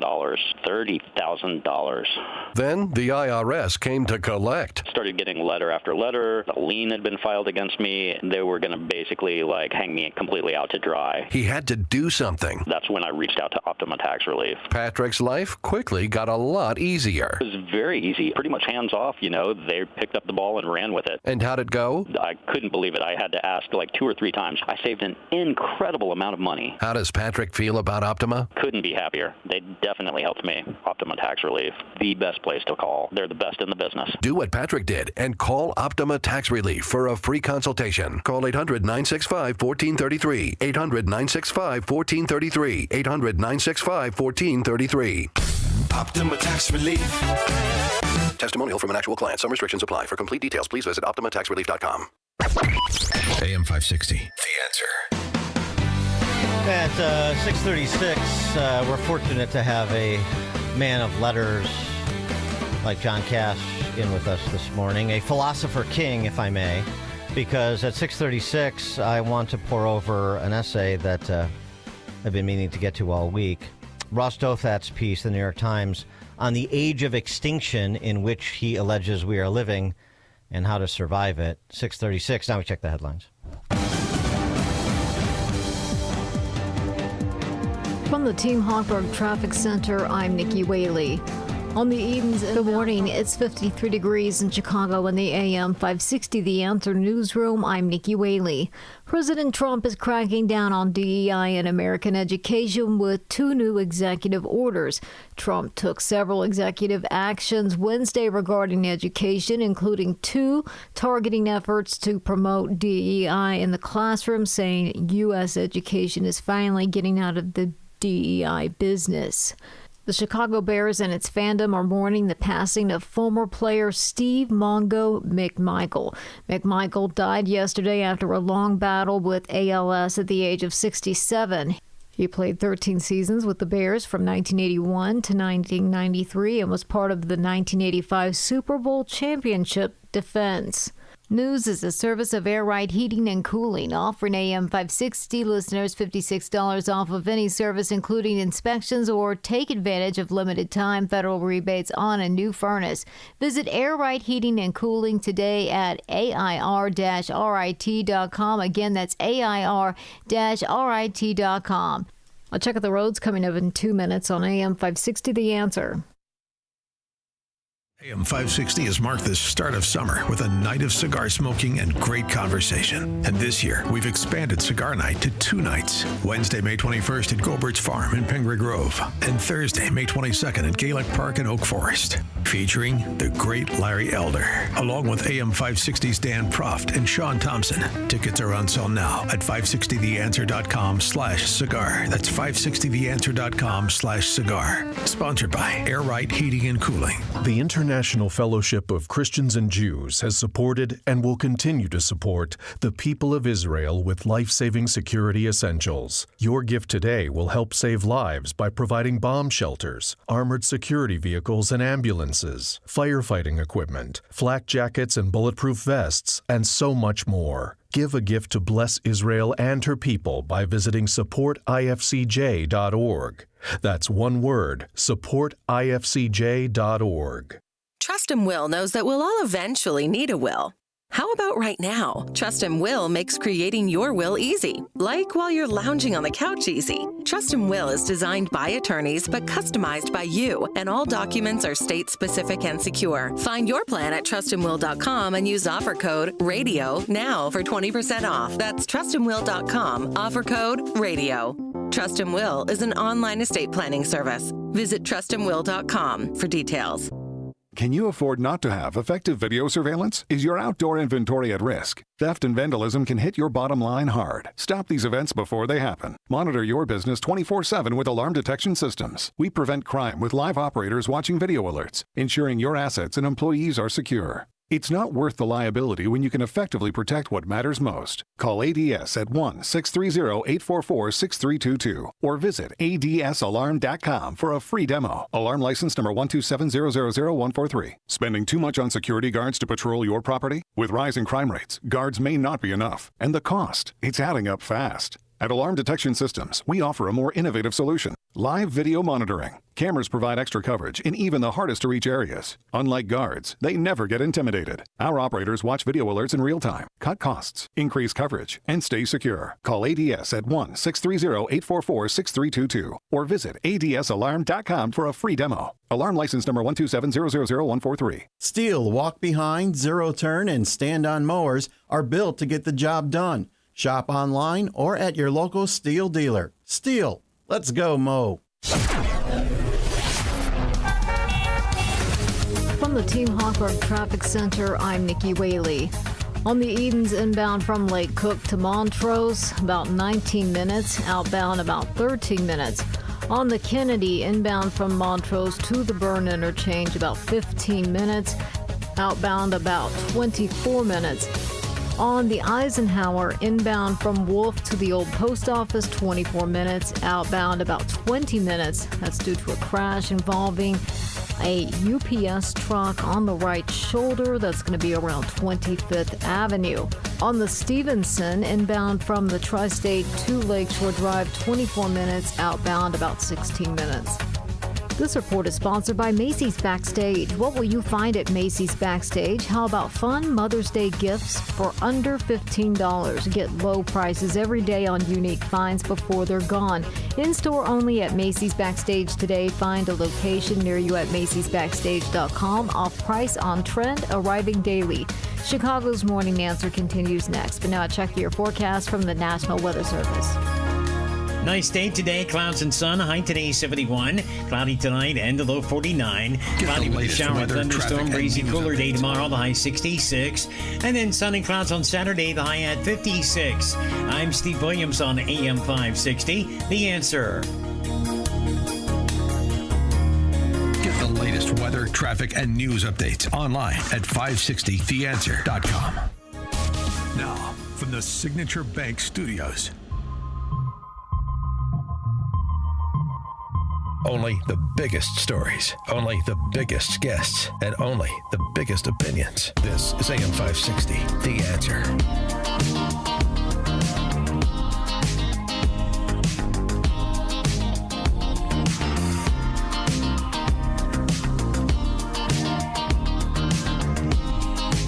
Top of the morning, Dan and John Cass, johncassnews.com in for Amy.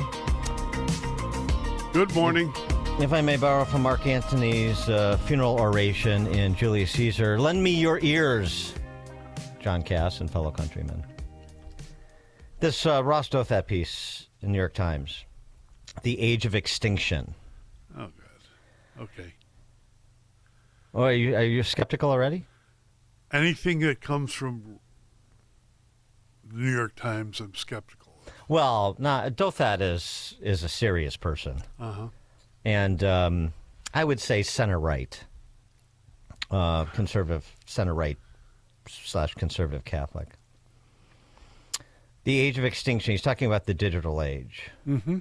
Every great technological change has a destructive shadow whose depths swallow ways of life the new order renders obsolete. But the age of the digital revolution threatens an especially comprehensive cull. It's forcing the human race into what evolutionary biologists call a bottleneck. We're in a bottleneck, a period of rapid pressure that threatens cultures, customs, and peoples with extinction. Let me give you the run-up. When college students struggle to read passages longer than a phone-sized paragraph, and Hollywood struggles to compete with YouTube and TikTok, that's the bottleneck putting the squeeze on traditional artistic forms like novels and movies. When daily newspapers and mainline Protestant denominations and Elks Lodges fade into irrelevance, when sit-down restaurants and shopping malls and colleges begin to trace the same descending arc, that's the bottleneck tightening around the old forms of suburban middle-class existence. When moderates and centrists look around and wonder why the world isn't going their way, why the future seems to belong to weird, bespoke radicalisms, to Luigi Mangione admirers and World War II revisionists, that's the bottleneck crushing the old forms of consensus politics, the low-key ways of relating to political debates. When young people don't date or marry or start families, that's the bottleneck coming for the most basic human institution of all. And when, because people don't pair off and reproduce, nations age and diminish and die away, when depopulation sweeps East Asia and Latin America and Europe, as it will, that's the last squeeze, the tightest part of the bottleneck, the literal die-off. He argues, as per that run-up, that we're not experiencing just a normal churn where travel agencies go out of business or Netflix replaces the VCR. Everything that we take for granted is entering into the bottleneck.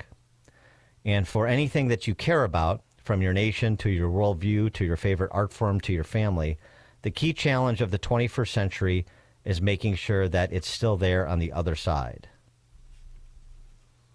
312-642-5600, turnkey.pro, answer line.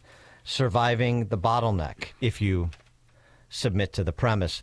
Languages will disappear. Churches will perish. Political ideas will evanesce. Art forms will vanish. The capacity to read and write and figure mathematically will wither, and the reproduction of species will fail, except among people who are deliberate and self-conscious and a little bit fanatical about ensuring that the things they love are carried forward. So David Hogg will survive?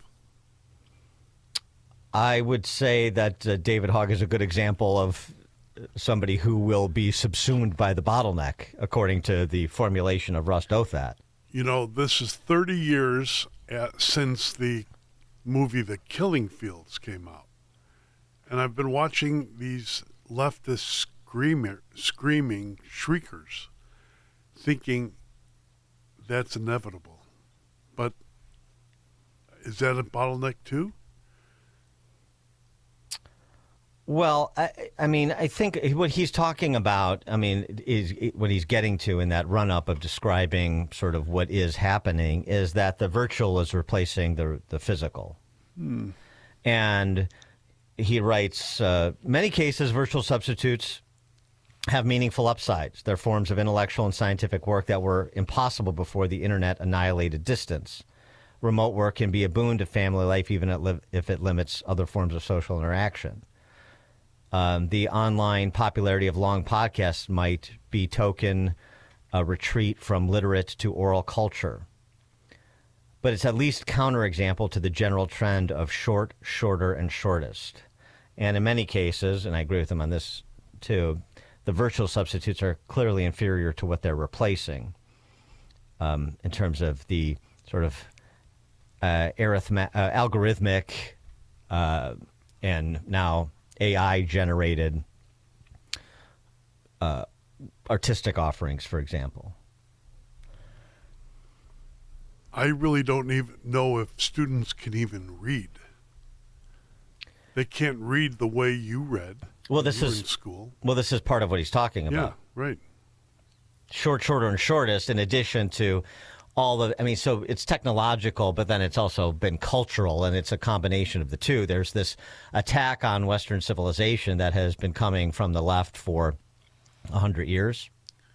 And accelerated the last 40 years. Yeah, well, and technology can accelerate it further, particularly as we talk about with AI, when these AI bots, garbage in, garbage out, are returning results or producing work that has a particular political bent that is in advance of the virtual over the physical in an apolitical sense, in addition to an advance of those ideas that are anathema to Western civilization, which is decidedly political. He goes on to say, this letdown that's happening,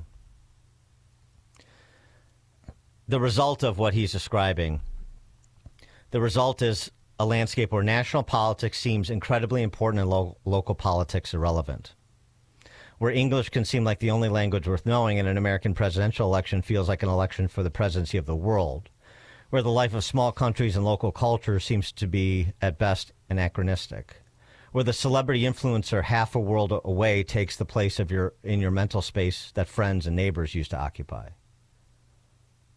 All this means that even though reality is in fact more real than the virtual world, people may still feel disappointed when they re-enter the everyday after marinating in the digital. The potential mates are less beautiful than the Instagram models, the stakes of a local mayor's race less significant than whatever Donald Trump is doing right now. Does that describe what's happening? I think it describes what's happening very accurately. And the letdown creates a problem for liberal democracy, which depends on egalitarian ideas about the importance of the common person, the ordinary citizen.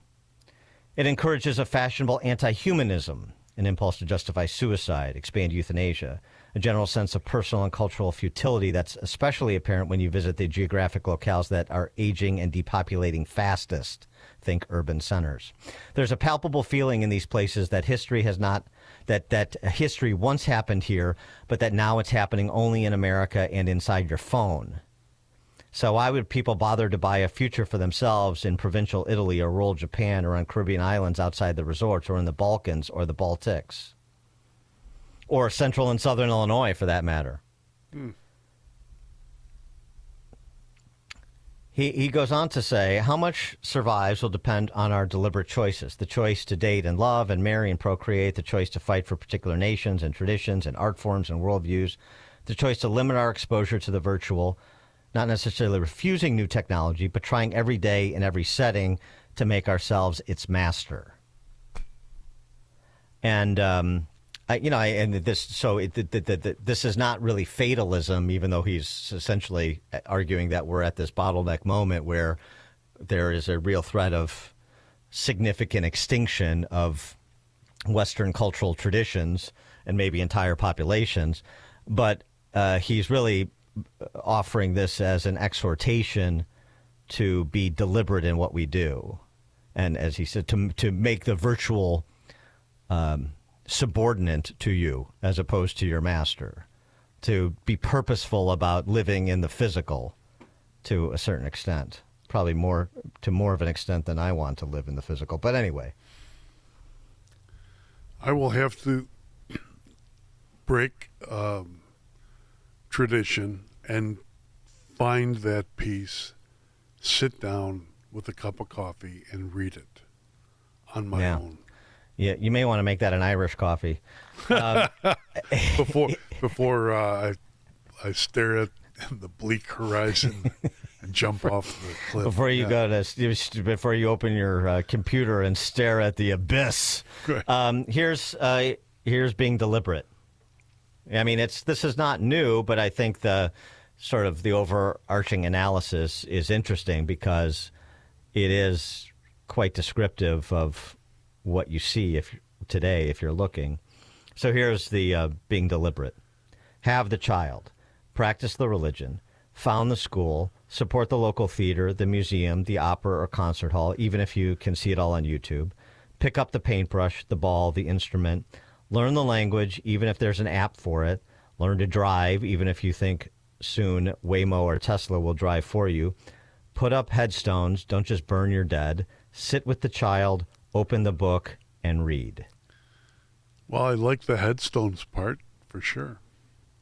Yeah, I think all of it's good. I mean, the idea of learn to drive is for someone who lives in Manhattan. Controversial statement. Yeah, but that's a guy who's living in Manhattan. Well, but he's not talking about the walkable city or the 15-minute city. He's talking about self-driving technology. Yes. Where even if you're in the exurbs, you may just be, sitting in the passenger seat taking a snooze these days. I mean, I was in a friend's Escalade recently, like a new Escalade. I mean, it's basically self-driving right now. I mean, and I know in several places they have self-driving taxis. It's pretty wild. I mean, it's a lot closer than perhaps a lot of people appreciate. As the bottleneck tightens, all survival will depend on heeding once again the ancient admonition. I have set before you life and death, blessing and curse. Therefore choose life that you and your offspring may live. Wow. Yeah, I mean, that's good. Don't hold the New York Times employment against him. When I think of, I usually think of conservatives being fronted by the New York Times. I think of a fool like David Brooks. Well, right. But This is something worth reading. Yeah, I mean, Dothat is a deep thinker. David Brooks is, right. He's a Beltway pundit, and Beltway pundit should be taken with a negative connotation. He had a beer at the Billy Goat, and I remember him writing a column about. He had a beer at the Billy Goat, and he's thinking about Chicago politics because if you're David Brooks, fake conservative, and you go to the Billy Goat and have a beer, you're an expert on Chicago politics. Well, and also you're a regular guy. Yeah, right. Like Obama as a man. Yeah. Okay. Mm-hmm. Yeah. All you have to do is watch him throw a baseball. Mm-hmm. Dan and John Cass in for Amy, Chicago's Morning Answer. There's only one radio show in Chicago talking about today's biggest stories and telling you what they really mean. That show is this one, Chicago's Morning Answer on AM 560, The Answer. Come on with this, people. Move it! Did you really think you could make that company deliver yourself? Oh, I cannot handle any more traffic. You could be getting much more done at your place of business. I've wasted 45 minutes and now this place is gonna close. Time is money. Let Quick Delivery Service take on the traffic hassle for you. They'll deliver almost anything, from large pallets of materials to important documents, or both. No forms, no labels, no scanning. Just tell Quick Delivery Service where it's going, they'll pick it up, and get it to your destination quickly. Your cargo delivery is tracked in real time with GPS. Notifications are delivered right to your inbox. Visit QuickDelivery.com. That's QuickDelivery.com. Or you can deliver like this. Seriously, another train? Or get your delivery there on time with QuickDelivery.com. Or call 847-534-2244. 847-534-2244. Speaking of being deliberate and living in the physical world, you've heard us talk about our campaign this spring with Caring Network. They're a local pro-life organization based in Chicagoland. They're working to prevent abortions in Illinois by reaching abortion-minded women with a message of life and hope. But they need your help to do that. What did Duthat say about focusing on local? They need your help to do that. Illinois has become a destination for so-called abortion tourism. As our neighboring states have restricted abortion, more women are coming to Illinois. In fact, the number of abortions in Illinois has doubled in less than 7 years. Caring Network is committed to reaching the abortion-minded woman, the woman who gets pregnant unexpectedly and is likely to go to a Planned Parenthood or another abortion provider to end her pregnancy. Caring Network needs your help to reach her first. You can help the effort by making a one-time donation of $150. That amount will make it possible for Caring Network to reach 5 women who are considering abortion. Reaching her first means providing services like telehealth counseling with a nurse, scheduling an in-person appointment to show a pregnant woman her baby in an ultrasound. To learn more and to make a donation to Caring Network, just go to 560theanswer.com/caring. Again, that's 560theanswer.com/caring. Living with chronic joint pain is like trying to get comfortable on a cactus sofa. Ouch! Nothing feels good. And forget trying to do the things you enjoy this spring, like golfing, hiking, tennis. Hi, Amy Jacobson here, and I want you to know something. Dr. Ashley Caravelli and the medical pros at QC Kinetics here in Chicago are on the case. I spoke to my friend in Utah who had regenerative medicine with QC Kinetics, and now she does not need that right hip replacement. Seriously, listen up. If you have joint pain in your knees, hips, shoulders, back, with QC Kinetics, the science is solid. They give you back your life without surgery, without drugs, and without any downtime. If you're curious if you're a candidate for these treatments, no problem. The consultation is free with appointments on Saturdays. Now's the best time to get started. Call QC Kinetics at 312-809-5955. That's 312-809-5955. 312-809-5955. QC Kinetics. Hi, Amy Jacobson here. With the crime we're seeing in Illinois, I know how important it is to keep my home and my family safe.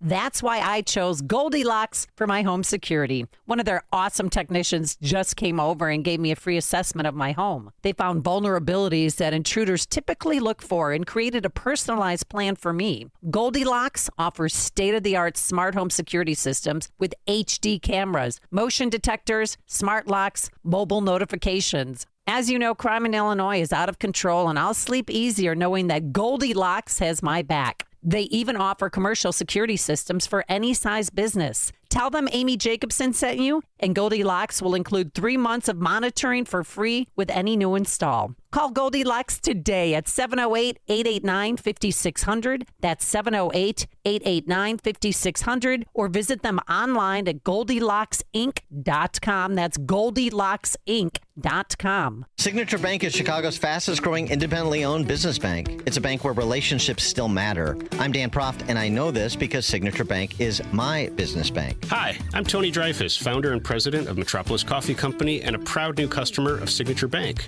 We're a 19-year-old specialty coffee roaster located in the heart of Chicago. Some of your favorite restaurants and cafes serve our coffee. As a small business manufacturer, we understand the importance of working with the right bank, and that's why we made the move to Signature Bank. We were tired of the impersonal service that our large bank had provided. A friend referred us to Signature Bank, and their team was on site to understand our operations firsthand. They provided us the working capital to continue our successful business operations and to fuel our ambitions for innovation and growth. We now have the flexibility to grow at our own pace. That personal touch, you can't find that at a large bank, but we found it at Signature, and we can't thank them enough. Signature Bank helps local businesses succeed. Let Signature Bank turn your business vision into reality. Visit signaturebank.bank, member FDIC, equal housing lender. It's Uncle Sam, and he wants some of your retirement money. Like it or not, you're going to owe taxes on your 401k. The good news is you may be able to reduce your tax bill with some strategic planning. Scott Tucker and the team at Scott Tucker Solutions are here to help. You'll work together to craft a plan that's designed to help make sure you don't pay a penny more than you should. Taxes are historically low right now, and we all know they probably won't remain this low forever, so call Scott Tucker and the Scott Tucker Solutions team before this tax-saving opportunity is gone. 847-474-3888 or go to 560retirement.com. It's time to preserve the retirement you deserve without giving more than necessary to your favorite uncle. Call Scott Tucker and the team at Scott Tucker Solutions now to schedule your 401k tax review. 847-474-3888 or go to 560retirement.com. Investment advisory services made available through AE Wealth Management, LLC, a registered investment advisor. Firm does not give tax advice. You never want to miss one of life's most important moments. A graduation, a birthday, a first communion, a wedding. When these moments happen, you want to make sure to capture them so that you and your loved ones can remember them for years to come. For over 30 years, families have relied on Tom Kaloran Photography to capture important life moments. This locally owned family business can provide the solutions you need for your important event photography, from weddings and birthdays to class reunions and golf outings. No matter the size or scope, Tom Kaloran Photography will make sure you have lasting memories to share for years to come. Tom Kaloran Photography is also the official photographer for AM 560 The Answer. To learn more and to see their portfolio, just visit KaloranPhotography.com. That's KILLORAN photography.com. Or call them at 708-361-0025. Tom Kaloran Photography, capturing important life moments for over 30 years. Hear sound teaching from God's Word from Dr. David Jeremiah on Turning Point. Each weekday morning at 9:30 on our sister station, AM 1160. Hope for your life. AM 560. The Answer. More pronouncements from Trump and his economic advisory team on trade deals. We'll start there with Don Boudreau, economist from the Mercatus Center, George Mason University. That's at 7:07. It is now 7 o'clock, AM 560 WI. More war despite a push for peace. I'm Dave Anthony, Fox News. Russia has hit Ukraine's capital with a drone and missile attack in Kyiv, killing 9 people, injuring more than 70 others as peace talks stall. President Trump blames Ukraine's President Volodymyr Zelensky for prolonging the killing. I think we have a deal with Russia. We have to get a deal with Zelensky. Ukrainian officials have balked at the U.S. proposal, calling for Ukraine to accept Russia's territory gains, banning it from joining NATO, and a possible recognition of Crimea as Russia's. Ukrainian President Volodymyr Zelensky says he's been ready for a ceasefire, while he, European, even U.S. officials have said Russia has shown little interest in that. Zelensky wrote, quote, "It has been 44 days since Ukraine agreed to a full ceasefire and a halt to strikes. This was a proposal from the United States, and it's been 44 days of Russia continuing to kill our people." Fox's Rich Edson at the White House, where the president may talk more about that war with Norway's prime minister today. He's a NATO ally. They may also talk trade after the president suggested he may at some point work out a deal to lower tariffs on China. Democratic attorneys general in 12 states have filed a lawsuit trying to block the tariffs. They claim the president is imposing them unlawfully, exceeding his constitutional authority. Now, there's the concern about President Trump's policies in a new Fox News poll. He's struggling on the economy overall with a 38% approval rating. On tariffs, it's even lower at 33%, and his handling of inflation also at 33%. Many Americans believe that the tariffs are inflationary or will be inflationary. Fox Business Network's Lauren Simonetti. Now, just minutes ago, Trump Truth Social Post touted that gas and grocery prices are way down, just like he said they would be. Overall, in that poll, 44% approve of the overall job the president's doing. That's down 5 points from the prior Fox poll. People lined up again in Rome to pay their respects to Pope Francis. He was very kind, and it's very emotional. It's the second of 3 days of public viewing of the Pope's casket. America's listening to Fox News. WIND, Chicago. Good morning. It's 54 degrees in Chicago in the AM 560 The Answer newsroom. I'm Nikki Whaley. Thousands of people have been coming to St. Peter's Basilica to pay their respects to Pope Francis. Francis will lie in state until Saturday's funeral that's expected to draw at least 250,000 people. Pope Francis died Monday after suffering a stroke. FEMA is reportedly losing about 20% of its staff. There's been reporting that roughly 1,000 employees of the Federal Emergency Management Agency are expected to take a voluntary buyout as part of the staff reduction effort from the Department of Government Efficiency. Some of those expected to take the buyout include FEMA leaders responsible for disaster recovery and response operations. Last month, Homeland Security Secretary Kristi Noem vowed during a cabinet meeting that her department would eliminate FEMA altogether. The fire that left Chicago Fire Captain David Meyer dead is being investigated as an arson. CFD Commissioner Arnett Nancy Holt says that Meyer died as a result of injuries he suffered while battling a blaze yesterday morning in the Austin neighborhood. The fire was put out and the companies were outside the garage starting salvage and overhaul when the garage collapsed, injuring Captain Meyer. Meyer joined the Chicago Fire Department in 1996. Investigators believe that the fire was caused by someone igniting the contents in a trash bin. News is a service of AlmostFreeTeeth.com. What if you could save on average 90% for dental implants and get 100% of your smile back with a Blue Cross Blue Shield PPO or FEP? It's possible. Check if you qualify at AlmostFreeTeeth.com. A check of the roads coming up in 2 minutes on AM 560, The Answer. Larry Elder sees Trump redefining the GOP. Donald Trump has refashioned the Republican Party to be the party for the working class, the party for the forgotten people, the party for the people that have lived in so-called Rust Belt cities like Cleveland, like Detroit, to see them hollowed out because of unfair trade practices. Donald Trump is looking out for the working person. The Larry Elder Show, weeknights at 8, right before Sean Hannity at 10 on AM 560.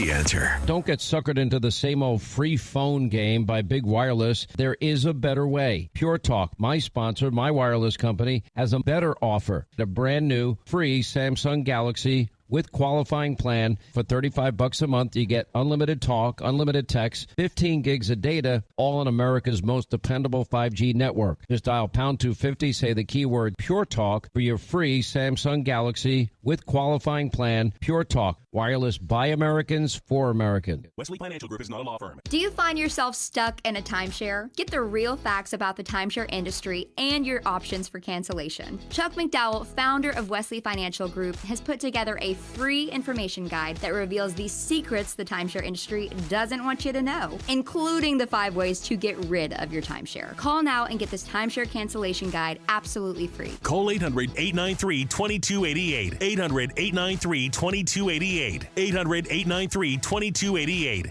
Do you remember when you were a kid and you fantasized that your bicycle was a motorcycle? Maybe you even put baseball cards in the spokes to make it sound like a motorcycle, but it really wasn't a motorcycle. Sometimes things just aren't what you want them to be. Like, let's take your retirement, for instance. Sometimes it looks like the numbers are getting to a pretty high amount. Might be $500,000, maybe $1 million, maybe more. But did you factor in all of the things like inflation, taxes, unpredictable market activities, things that make the numbers not appear what they are, security in your retirement? Does it make you worry sometimes when you see market activity or you hear contradictory evidence of inflation numbers?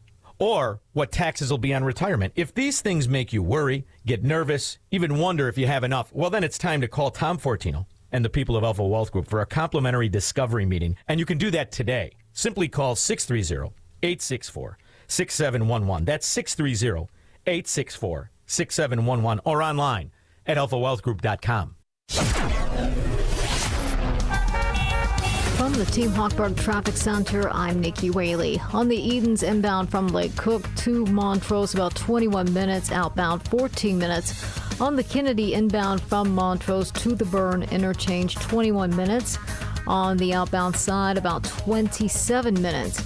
On the Eisenhower, inbound from Wolf to the old post office, 39 minutes. Outbound, 24 minutes. On the Stevenson, this is inbound from the Tri-State to Lakeshore Drive, 37 minutes. On the outbound side, about 25 minutes. Traffic is a service of almostfreeteeth.com. What if you could save 90% for dental implants and get 100% of your smile back with a Blue Cross Blue Shield PPO or FEP? It's possible. Check if you qualify at almostfreeteeth.com. Chicago's Morning Answer continues next, but now a check of your forecast from the National Weather Service. Periods of clouds and sun. Nice day. High today 71. Cloudy tonight, low 49. Cloudy with a shower and thunderstorm. Breezy. Cooler day tomorrow. High tomorrow 66. Sun and clouds on Saturday. High 56. I'm Steve Williams on AM 560. The Answer. Get the latest weather, traffic, and news updates online at 560theanswer.com. Now, from the Signature Bank Studios.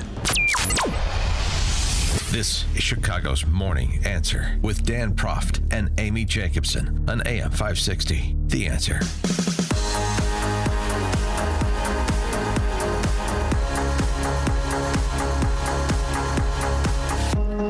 Top of the morning, Dan, and in for Amy this morning, John Cass, johncassnews.com.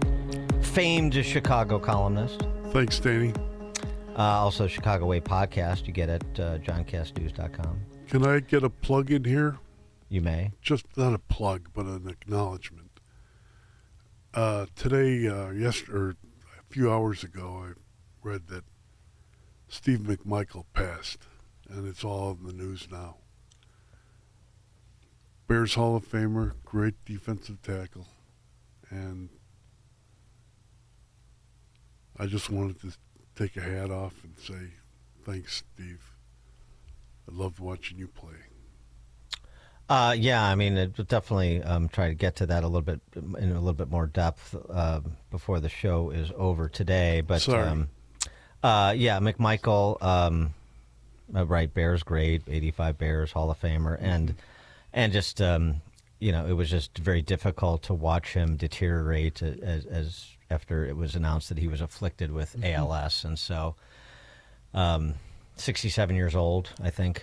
Like he was. Pope John Paul. Yeah, it was the same watching him. Yeah, it's such a brutal disease. Yeah. And especially to see a big, strong guy like McMichael be felled by that was tough to watch. But yes, definitely rest in peace, Steve McMichael. We'll talk about it a little bit later. Now we need to talk about Trump and trade. Of course, that is the order of the day. There was the suggestion that Trump could be softening his position with respect to China, reporting that the administration was considering reducing tariffs on Chinese imports to de-escalate the tensions a bit. Tariffs could come down between roughly 50 and 65% with a tiered approach, 35% levies on items that the U.S. deems not a national security threat, and at least 100% on levies for items deemed strategic to America's interests. And Trump said, by the way, Caroline Levitt was asked about this, and she said there's no give at this time, but that doesn't mean there's not a discussion of possible give and what that conveys in terms of the understanding of the impact, particularly if the prospect for a deal is not looking too good in the near term. But Trump on China was much more upbeat yesterday. They're talking, and they're going to make progress, and he is, as he always is, Norman Vincent Peale style, accentuating the positive. Can you clarify, Mr. President, on China? Yeah, we are going to have a fair deal with China. It's going to be fair. Are you talking to them actively now? Actively. Everything's active. Everybody wants to be a part of what we're doing. They know that they can't get away with it any longer, but they're still going to do fine. And we're going to have a country that you can be proud of, not a laughing stock all over the world for. And now we're going to be making money with everyone, and everyone's going to be happy. But we're no longer going to be the country that's ripped off by every country in the world. Okay, happy days are near again, he says. Interesting polling out by Mark Penn on this matter of trade policy. 84% of the polls respondents say they favor free trade, but 66% say that tariffs are important to protect jobs in our country today. It seem to be at odds, those two positions, with a majority of the supermajority. But what I think it indicates is that Trump's approach is the popular one, which is to say we're going to level the playing field, fair trade. But this is all the tariffs that have been imposed.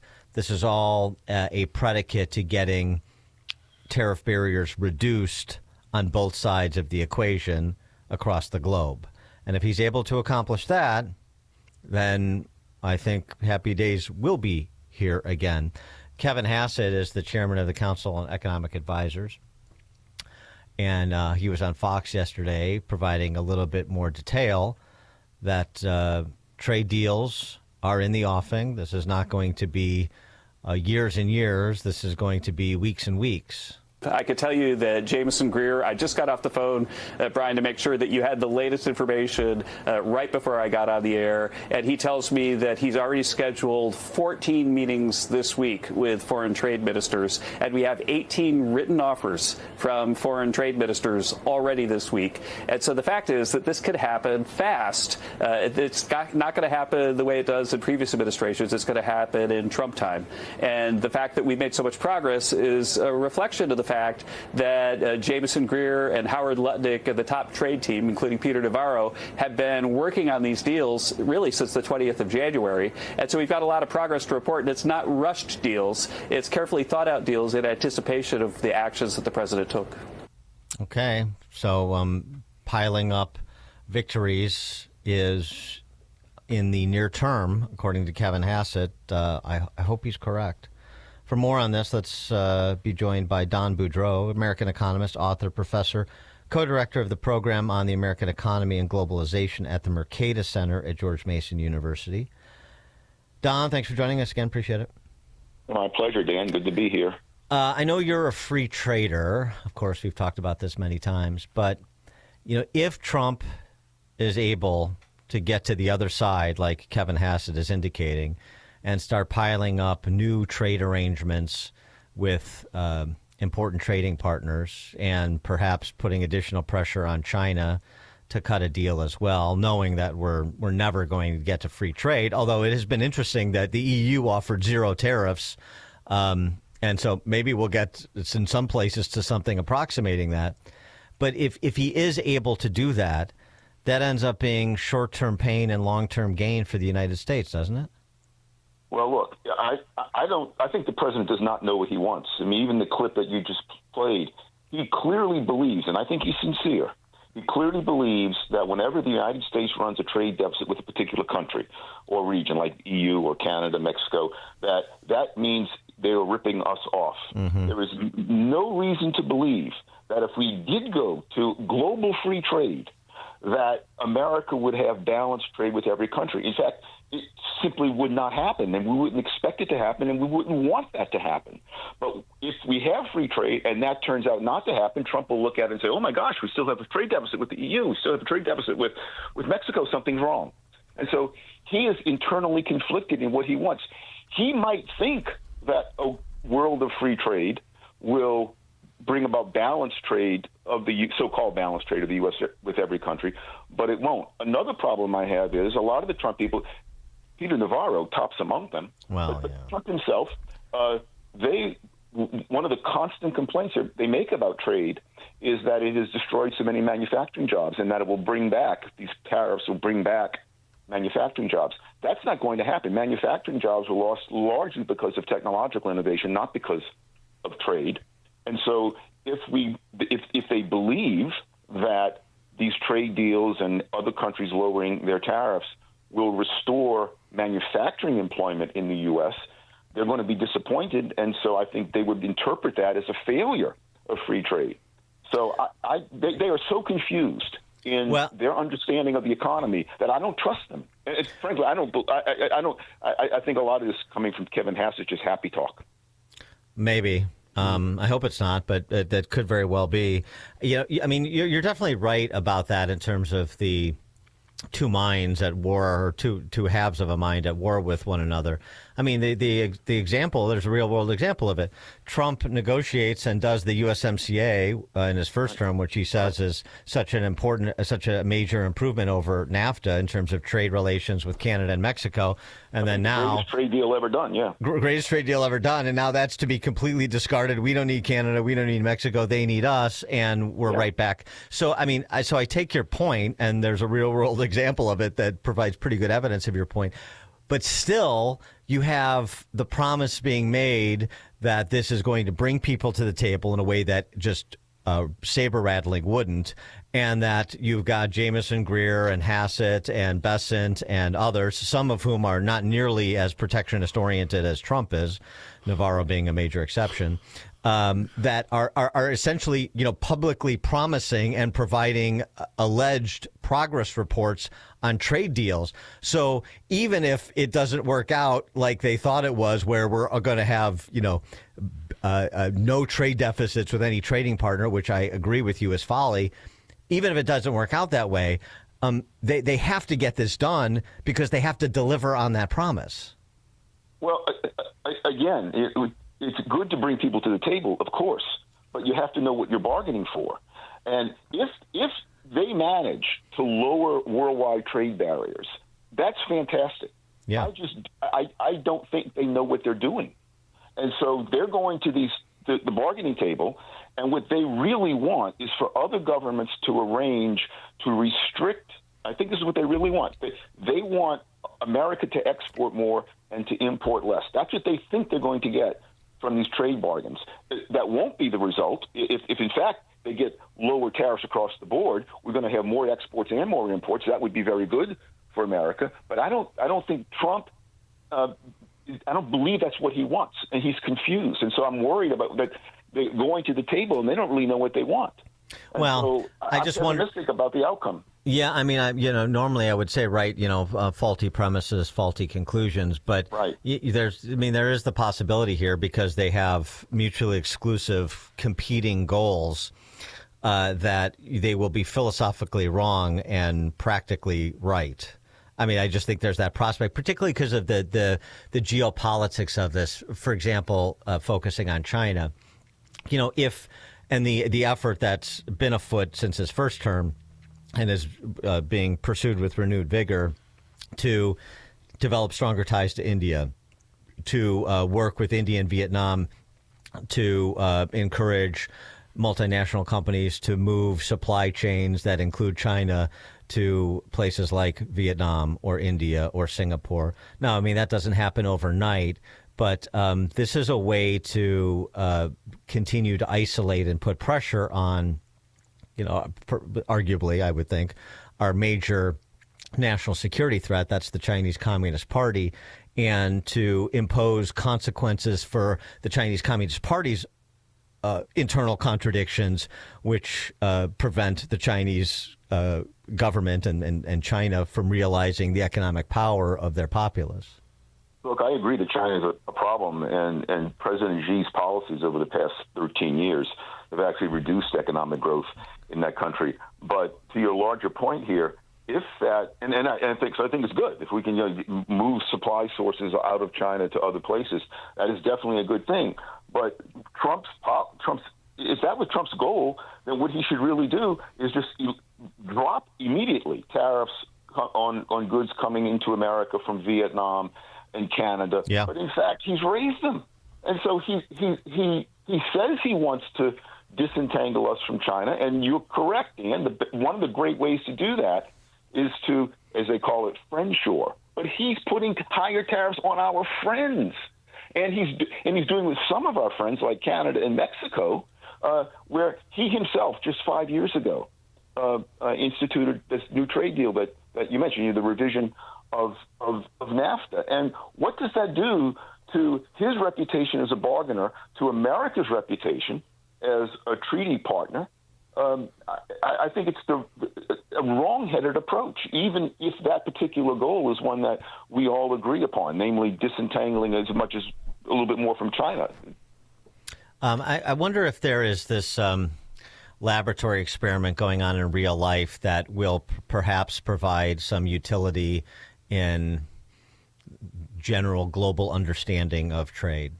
And that is the Trump approach, ostensibly to get to a more free trade in order in the world, ostensibly, versus what Milei is doing in Argentina, which is to get to the same place, but by being unilateral in reducing trade barriers. I mean, it's going to be very interesting to track the outcomes. It's not a perfect 1-for-1 because the United States is so much more of a greater economic power than Argentina, of course. But I mean, in terms of what the policy approach throws off, what is the path of most sense to try to get to ostensibly the same place? That's going to be interesting to see the results, isn't it? I agree, but we do have also some historical examples. When Britain moved to unilateral free trade in the mid-19th century, its industrialization took off. It became the wealthiest country in the world.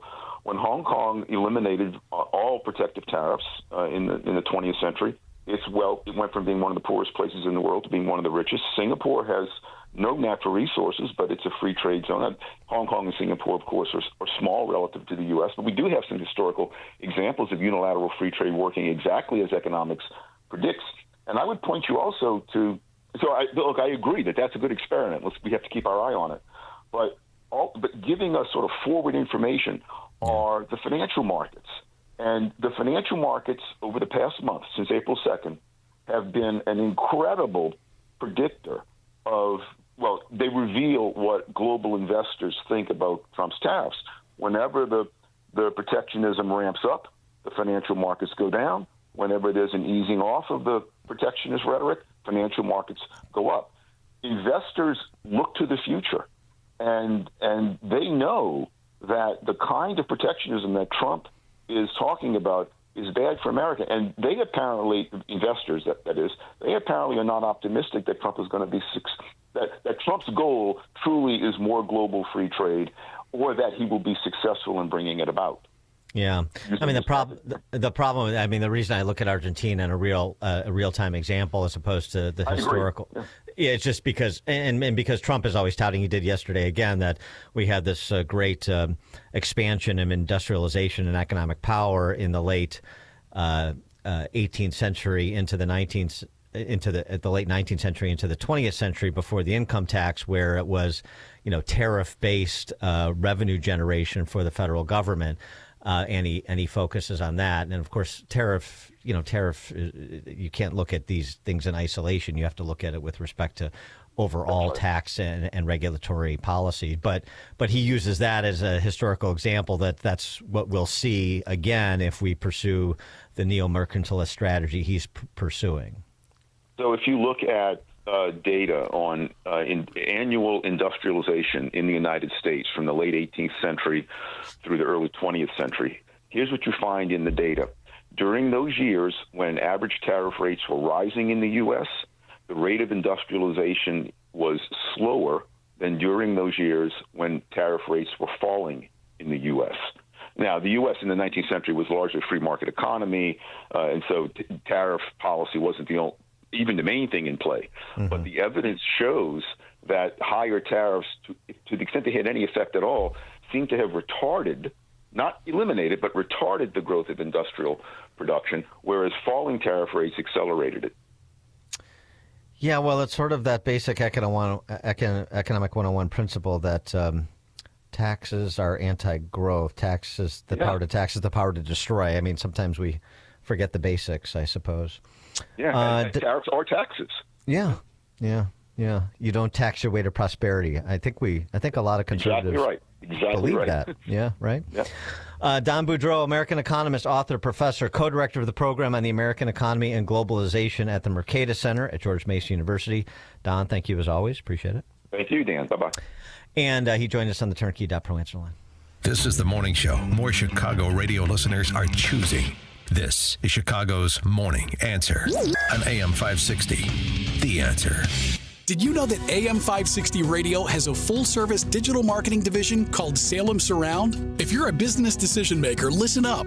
AM 560 listeners are everywhere your potential audience is. So are our incredible targeting capabilities. We localize digital marketing and put it within reach of every business, small and large, in Chicagoland and beyond. Salem Surround offers AI-powered marketing solutions that reach your ideal audience. Whether or not you tap into the proven live, local, and emotional connection that AM 560 Radio brings, Salem Surround offers a total marketing solution to our partners. All-in-one digital solutions that provide targeted local digital and social media ads, Google AdWords management, website services, video strategy, search optimization, and even a management dashboard to offer you total campaign updates and transparency.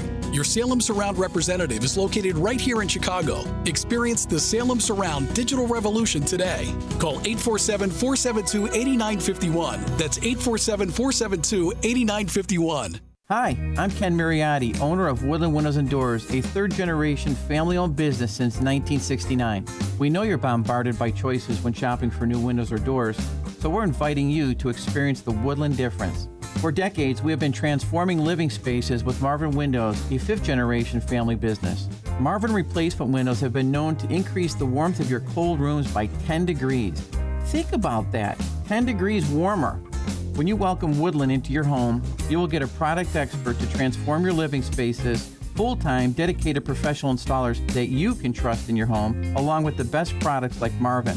These are the reasons we're proud of our 5-star reviews and family legacy. No gimmicks, no pressure, and upfront pricing are why Woodland Windows and Doors is your trusted window and door expert in Chicagoland. Visit woodlandwindows.com to book your free in-home expert consultation.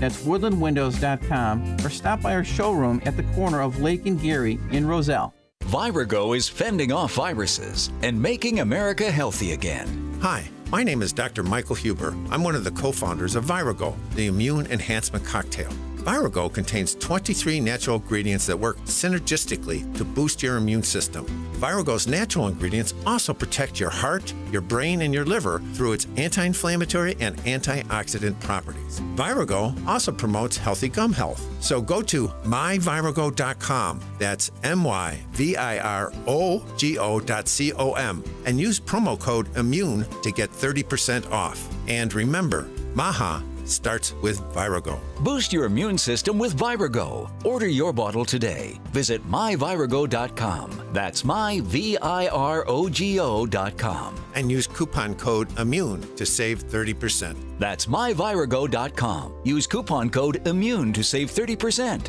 Virago and Maha, making America healthy again. We always use M13. They can print anything. They design and price match. M13 does amazing work. M13 Graphics has helped make our brand stand out. They're definitely the best for less. Before M13, amateur. With M13, we look awesome.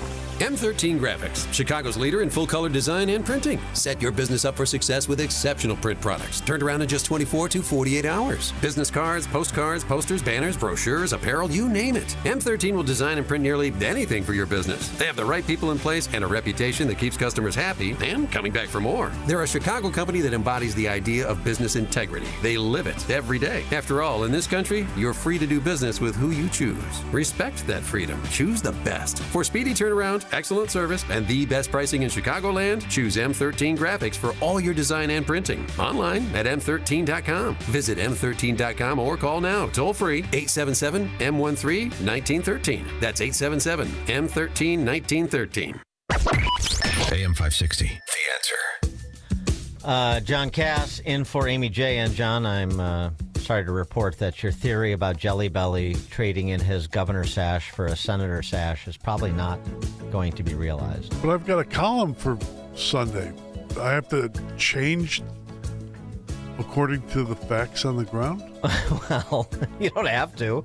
Yeah, the rest of the Chicago press corps doesn't, so why should you? Right. Juliana Stratton, the lieutenant governor, has already announced that she's running for the seat being vacated by Dick Durbin. And so if Pritzker's LG is running, she certainly has the blessing of Pritzker to do so, which means he's probably staying put. Mistake. All right, we'll discuss that a little bit more in the 8 o'clock hour. But coming up at 7:37, John Hindraker from PowerlineBlog.com will talk law and order, including border security, with John. 7:37. Now we check the headlines. Good morning. It's 54 degrees in Chicago in the AM 560 The Answer newsroom. I'm Nikki Whaley. President Trump is signing multiple executive orders centered around education. Trump signed the 7 orders Wednesday from the Oval Office, with some of the changes including introducing a new college accreditation process, increasing empowerment to HBCUs, and improving education centered around AI technology. Somebody today, a very smart person, said that AI is the way to the future. I don't know if that's right or not, but certainly very smart people are investing in it heavily. An order was signed to reinstate common sense school discipline policies, which Education Secretary Linda McMahon says will boost school safety standards, adding that disciplinary action should be based exclusively on students' behavior and actions. Senator Dick Durbin will not run for re-election in 2026. The 80-year-old lawmaker told a local public radio station that his age was a factor in making his decision not to seek a 6th term in office. Durbin is currently the ranking member of the Senate Judiciary Committee and the Democratic Whip, the party's number 2 position. News is a service of almostfreeteeth.com. What if you could save on average 90% for dental implants and get 100% of your smile back with a Blue Cross Blue Shield PPO or FBP? It's possible. Check if you qualify at almostfreeteeth.com. A check of the roads coming up in 2 minutes on AM 560 The Answer. For nearly a decade, AM 560 has marked the start of summer with a night of cigar smoking and great conversation. And this year, we've expanded Cigar Night to 2 nights. Wednesday, May 21st at Goldberg's Farm in Pingree Grove. And Thursday, May 22nd at Gaelic Park in Oak Forest. Featuring the great Larry Elder, along with AM 560's Dan Proft and Sean Thompson. Tickets are on sale now at 560theanswer.com/cigar. That's 560theanswer.com/cigar. Sponsored by Quick Delivery Service. Whew, that shot was money, Lisa. Hey, speaking of, did you ever figure out what to do with your parents' old coin collection? Not yet. I need a reputable dealer to appraise them. I have no clue what they're worth. I just finished working on my dad's estate collections. I took it all to Fox Valley Coins. Their customer service was the best. Plus, they're super honest and reputable, but most importantly, experienced. They'll give you the best prices. Really? They handle estate collections? Absolutely. Buying, selling, appraising, they do it all. It was quick and simple, and we maintained our privacy. Fox Valley Coins made the whole process easy. That's exactly what I need. Are they local? Right in Naperville. They have an easy website to remember. FoxValleyCoins.com. Perfect. Now let's see if you can return this shot. Whether buying or selling or just want valuation, Fox Valley Coins is your trusted gold and silver dealer. Visit Fox Valley Coins, 1 light north of I-88 on Route 59 at the Naperville-Warrenville border. FoxValleyCoins.com. Family-owned integrity since 1981. This wasn't how Patrick pictured himself in retirement. Instead of playing golf every day, he could barely walk because of his severe knee pain. It hampered everything because it hurt to walk around the golf course. It hurt to swing, just pretty much hurt doing anything. But the groundbreaking regenerative treatments at QC Kinetics changed everything for Patrick. QC Kinetics uses your body's own healing properties to help repair and restore damaged tissue in your knees, hips, back, and shoulders. No surgery, no drugs, no downtime. The turnaround's been amazing from where I was to where I am now. I am gone from a 15 handicap down to a 7 handicap. That's because my knees allow me to play golf like I haven't been able to play probably in 15 years. Don't let joint pain keep you from doing what you love. Call QC Kinetics today for your complimentary consultation. Call QC Kinetics, 312-809-5955. That's 312-809-5955. 312-809-5955. Need to hire quality candidates fast? You need Indeed. Our video interview tool makes it easy and effortless to meet with candidates. Visit Indeed.com/credit. From the Team Hawkburg Traffic Center, I'm Nikki Whaley. On the Edens inbound from Lake Cook to Montrose, 21 minutes. Outbound about 14 minutes. On the Kennedy inbound from Montrose to the Burn interchange, about 23 minutes. Outbound about 37 minutes. On the Eisenhower, inbound from Wolf to the old post office, 48 minutes. Outbound, about 25 minutes. On the Stevenson, inbound from the Tri-State to Lakeshore Drive, 36 minutes. Outbound, it's about 24 minutes. This report is sponsored by Lear Capital. Our financial system is cracking under pressure. Your retirement is at risk. Take control now. Lear Capital is offering a free Sky High Silver Report and Precious Metals IRA guide at betternestegg.com. Don't leave your future to chance. Go to betternestegg.com. Chicago's Morning Answer continues next, but now I check your forecast from the National Weather Service. Nice day today. Clouds and sun. High today 71. Cloudy tonight and the low 49. Cloudy with a shower and thunderstorm. Breezy cooler day tomorrow. The high 66. And then sun and clouds on Saturday. The high at 56. I'm Steve Williams on AM 560. The Answer. This hourly segment is brought to you by Health Quest Radio with Dr. David Kolbaba. Saturday mornings at 11. Visit healthquestradio.com. Now, from the Signature Bank Studios. Only the biggest stories, only the biggest guests, and only the biggest opinions. This is AM 560, The Answer.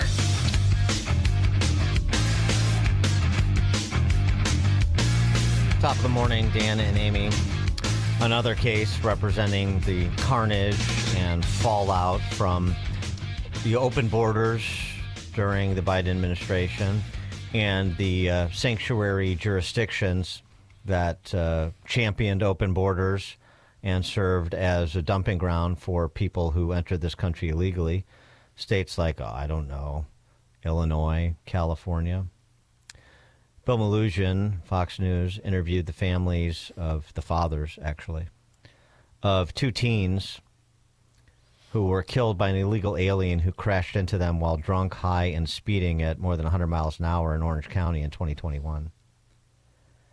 That individual was actually found, taken into custody, prosecuted, got a 10-year sentence for killing two teenagers, boyfriend and girlfriend. But now he's getting out just 3 years later. And you can imagine the dads of the victims are not happy. They told me there was a horrible incident. My son and his girlfriend, Anya, basically were burned alive in their car. She was my daughter. Anya's father, Anatoly, got a similar knock on the door that night. He said Anya's name. I said, yes, it's my daughter. My wife came downstairs and she was screaming and crying. She said, no, no, no, no. In spring of 2022, a jury convicted Oscar Eduardo Ortega Anguiano on 2 counts of gross vehicular manslaughter while intoxicated. A judge sentenced him to 10 years. But on Easter Sunday, the family say they received this notice from the California Department of Corrections that on July 19th, he'll be getting out. 2 years for killing 2 kids. It's confusing to me. Why you give them 10 if they're going to spend 5 and then 3? Yeah, 2 young, productive American citizens killed for nothing. And that illegal immigrant who already has been deported twice is going to be released again? ICE confirmed to Fox News they placed a detainer on the convicted felon in question with the California Department of Corrections and intend to take him into custody upon release. They hope the California Department of Corrections will honor the detainer request and transfer him to their custody upon his release. In Illinois, they wouldn't. They just let him go, as they have in the past. Dennis McCann being one of them. A victim, right? Right, the victim. Yeah, the man who killed Dennis McCann. Saul Chavez was his name. Yeah, it's just. I don't think you need to sell past the close on this because the supermajority of Americans are with President Trump on this. I think they recognize the barbarism of the policies of the Biden administration. I just hope they continue to hold those the barbarians of that ilk accountable. The preening Chris Van Hollen in El Salvador, the Ayanna Pressley going to visit Mahmoud Khalil at an ICE detention center, and the Pritzker, who's threatening a divestment, boycott, and sanction of El Salvador with respect to all of those people should be held accountable because they are all suborning these tragedies, the preventable crimes, the preventable deaths and maimings and victimization. They're all suborning this with everything they do, and it's in full display right now in the Abrigo Garcia case. But who's the ally of these people? The Supreme Court, the federal judges. They're losing their credibility as they speak. As we speak, as we tell these stories, the people look at the judges and say, what are they doing? And then they lose faith in the judicial system, and once they do that, there's no going back. Well, in advance of our next guest, a conversation on this topic, among others, since he is a Minnesotan, I'm sure he has heard, but you just can never hear too much from Tim Walz and his family. Here's Tim Walz's daughter, Hope, who clearly has been properly indoctrinated by mom and dad. If Jesus were alive today and in the United States, this administration would have already taken him and removed him from this country without due process, claimed he was a member of the MS-13 gang as a way to try to justify not giving him due process, as if there is any justifiable reason to not giving somebody due process. But yeah, some people don't want to talk about that. Well, It truly is baffling how clear and laid out everything is, and there is still people standing by it. I believe in the good of people and like humanity, humans, deep down at our core, like we care about each other. But that's really being tested because how anyone is okay with this is terrifying to me. But yeah, if you look like me, speak up, speak out, because we might be the only ones safe from what's coming and some of the only people that are able to stop it. So yeah, it's our duty at this point. White women of the world unite. She should know that Empress Irene of Byzantium would pour molten silver into the eyes of the heretics to teach them a lesson.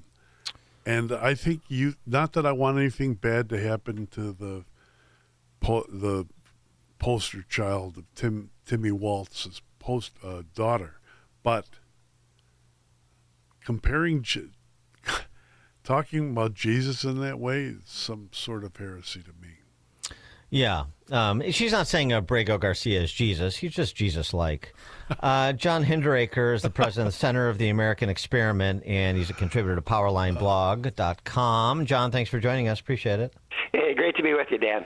So once Tim Walz leaves, he's going to turn the keys of the governor's mansion over to Hope, I'm presuming?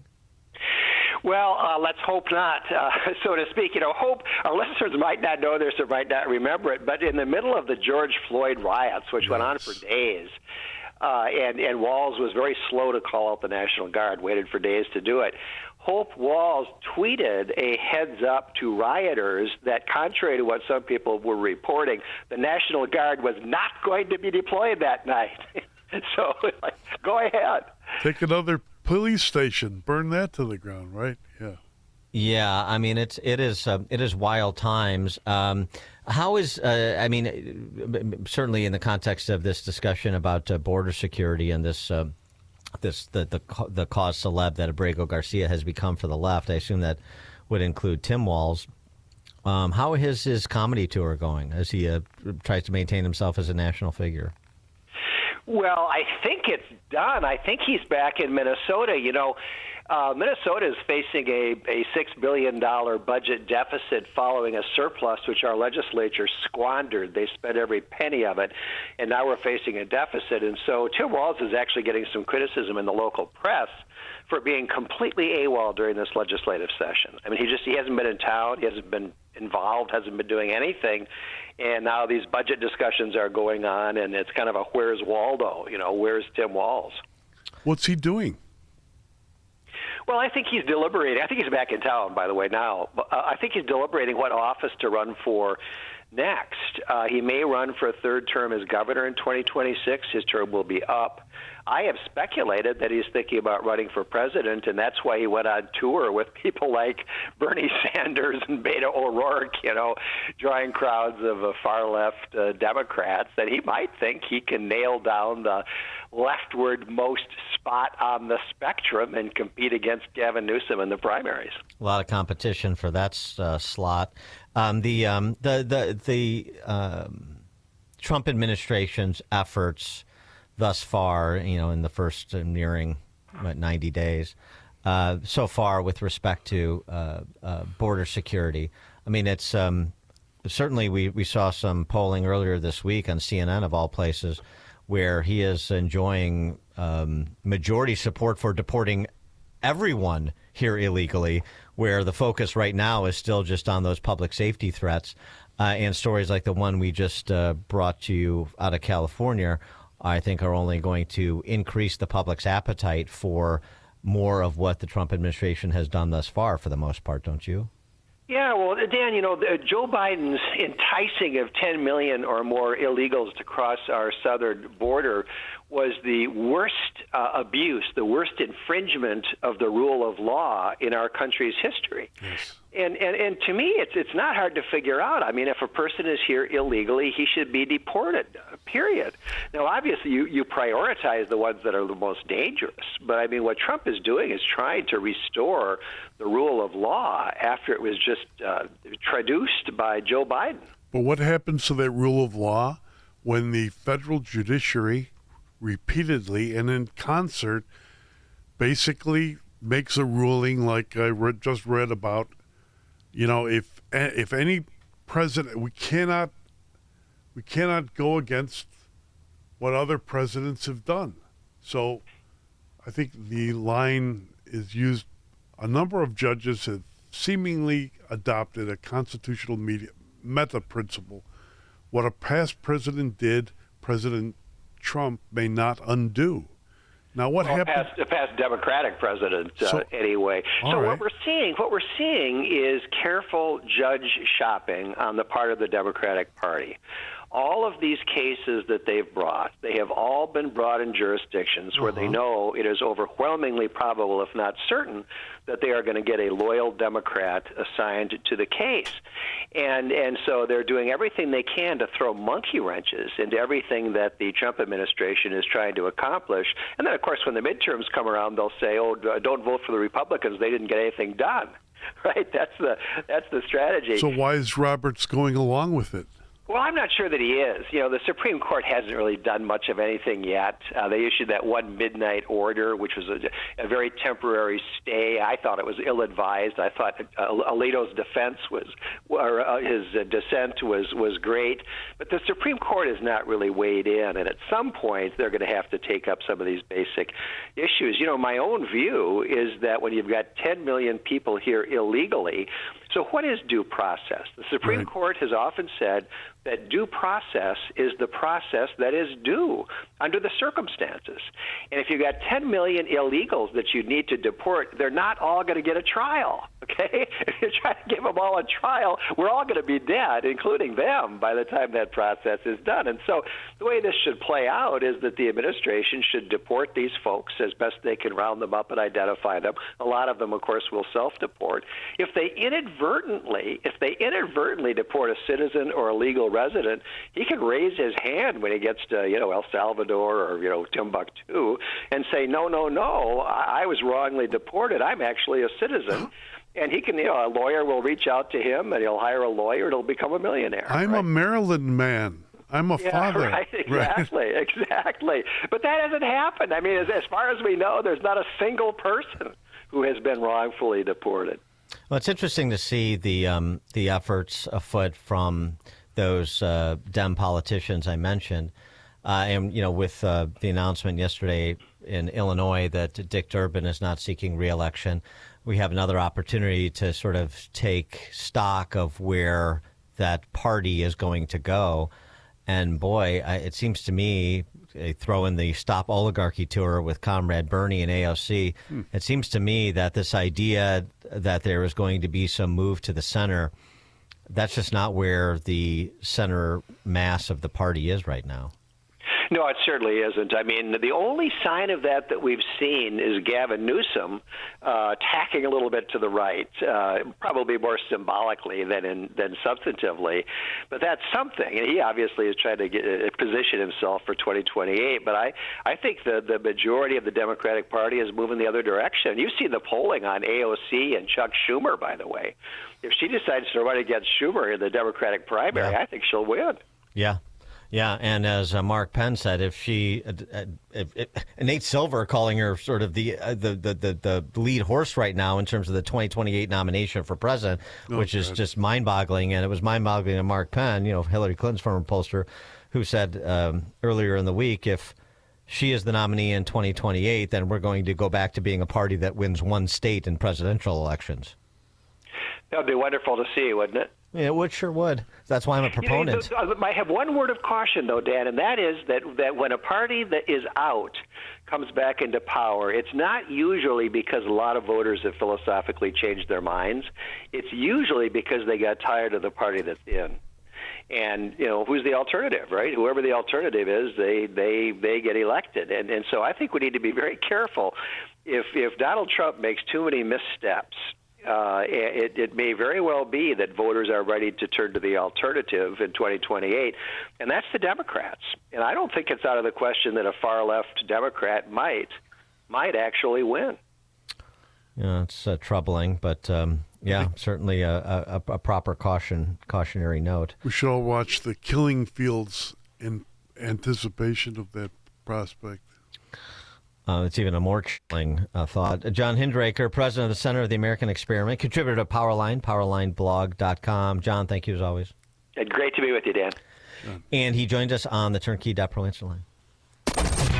This is Chicago's Morning Answer. Your show keeps me alive during the week. There's nobody I'd rather listen to between 5 and 9 in the morning than you guys. On AM 560, The Answer.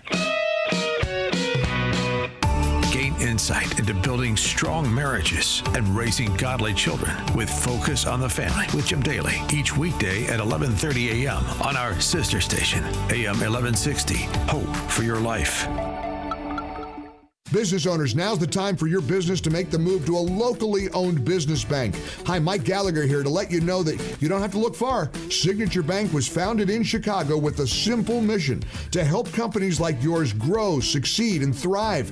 Their decisions are made locally by a terrific team that knows your name, cares about your business, and invests in your success. That's why Signature Bank is my bank. I'm a customer. As business owners, they knew that local family-owned businesses were not getting the help they needed or deserved. So I invite you to reach out to my friends at Signature Bank today. Write the number down. Remember this phone number, Signature Bank, 773-467-5630, and learn all about this great bank, 773-467-5630, or visit them online at signaturebank.bank. That's signaturebank.bank. Signature Bank makes commercial banking personal. Member FDIC, equal housing lender.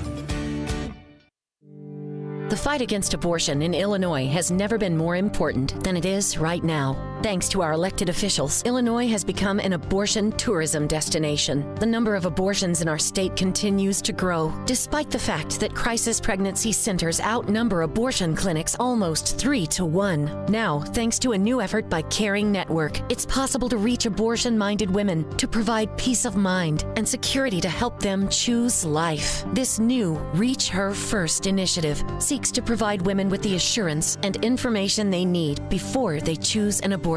But Caring Network needs your help to reach women who are considering abortion. For a one-time gift of just $150, you can help reach 5 women and help them choose life. That's all it takes to prevent an abortion. To make that gift, just go to 560theanswer.com/caring. That's 560theanswer.com/caring.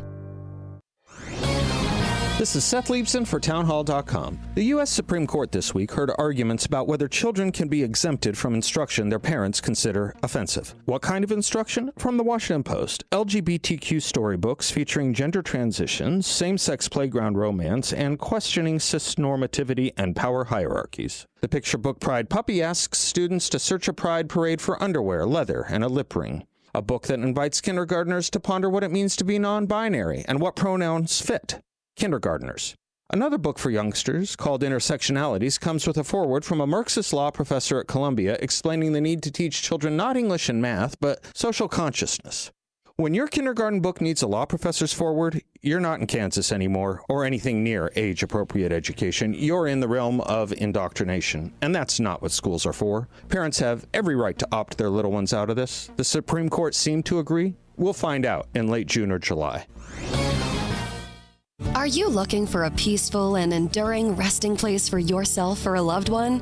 Discover Fairview Memorial Park in North Lake, Illinois, a tranquil haven where your family's legacy can be honored for generations. We're excited to announce the upcoming completion of our beautiful new garden mausoleum opening this spring, offering both above-ground burial and cremation options. This serene space is surrounded by meticulously maintained landscaping and beautiful trees. With limited space available in our mausoleum, now's the time to plan ahead. Reserve your family's place today with prices starting around $7,000. And for a limited time, take advantage of a $500 discount when you pre-purchase a crypt. To learn more or secure your spot, visit fairview-memorialpark.com. That's fairview-memorialpark.com. Or stop by Fairview Memorial Park at 900 North Wolf Road in North Lake. Fairview Memorial Park. Peacefully beautiful.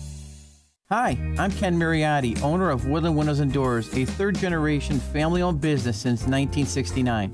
We know you're bombarded by choices when shopping for new windows or doors, so we're inviting you to experience the Woodland difference. For decades, we have been transforming living spaces with Marvin Windows, a fifth-generation family business. Marvin replacement windows have been known to increase the warmth of your cold rooms by 10 degrees. Think about that, 10 degrees warmer. When you welcome Woodland into your home, you will get a product expert to transform your living spaces, full-time, dedicated professional installers that you can trust in your home, along with the best products like Marvin. These are the reasons we're proud of our 5-star reviews and family legacy. No gimmicks, no pressure, and upfront pricing are why Woodland Windows and Doors is your trusted window and door expert in Chicagoland. Visit woodlandwindows.com to book your free in-home expert consultation. That's woodlandwindows.com, or stop by our showroom at the corner of Lake and Geary in Roselle. Don't miss In Grace with Pastor Jim Scudder Jr., now heard on Sunday mornings at 7:30. Tune in and find hope as Jim Scudder explores God's Word and His world each Sunday morning right here on AM 560, The Answer. AM 560, The Answer. Coming up at 8:08. Sunny Hostin has the drop on the baby bonus that is being trial ballooned by the Trump administration, as well as oral arguments on that Maryland religious freedom case before the Supreme Court. That's all at 8:08. It is now 8 o'clock, AM 560, WIND. President Trump is not happy. I'm Dave Anthony, Fox News. That's what he just wrote on Truth Social about Russia's latest attack on Ukraine, a drone and missile barrage overnight that left 9 people dead, more than 70 others wounded. The president wrote, "Not necessary and very bad timing," adding, "Vladimir, stop," in all caps, urging Russian President Putin and Ukraine to get the peace deal done. Because of this latest Russian attack, Ukrainian President Volodymyr Zelensky is returning home early from his trip to South Africa. The Trump administration's proposal essentially freezes the battle lines and bars Ukraine from joining NATO in return for what critics say are vague security guarantees. Trump says Zelensky is prolonging the killing by refusing. Zelensky says Russia didn't even seriously entertain the Trump administration's first ceasefire plan. That's Fox's Rich Edson at the White House. chaos. That Ukraine war is being discussed this morning. Defense Secretary Pete Hegseth talking to NATO's leader. And in a few hours, the president will talk to Norway's prime minister, a NATO ally, as President Trump tries to work out trade deals with dozens of countries while also hinting he could lower at some point the high tariffs on Chinese imports. He is being sued by a dozen Democratic state attorneys general who allege by claiming authority to impose immense and ever-changing tariffs, President Trump has upended the constitutional order and brought chaos to the American economy. Earlier this week, a federal court allowed the president's tariffs to remain in place, rejecting a challenge by a group of small businesses arguing the president overstepped his authority. Fox's Jared Halpern. There are long lines of people in Rome again paying their respects to Pope Francis on the second of 3 days of public viewing. Fox's Jonathan Savage reports. Tens of thousands have filed past the Pope's coffin, including American student Lana Klein. Walking in there, it was very emotional, but you could feel how much people really cared about him. Also long lines at St. Mary Major Basilica, people visiting the space being prepared for the burial. Pope Francis' funeral will be Saturday morning. America's listening to Fox News.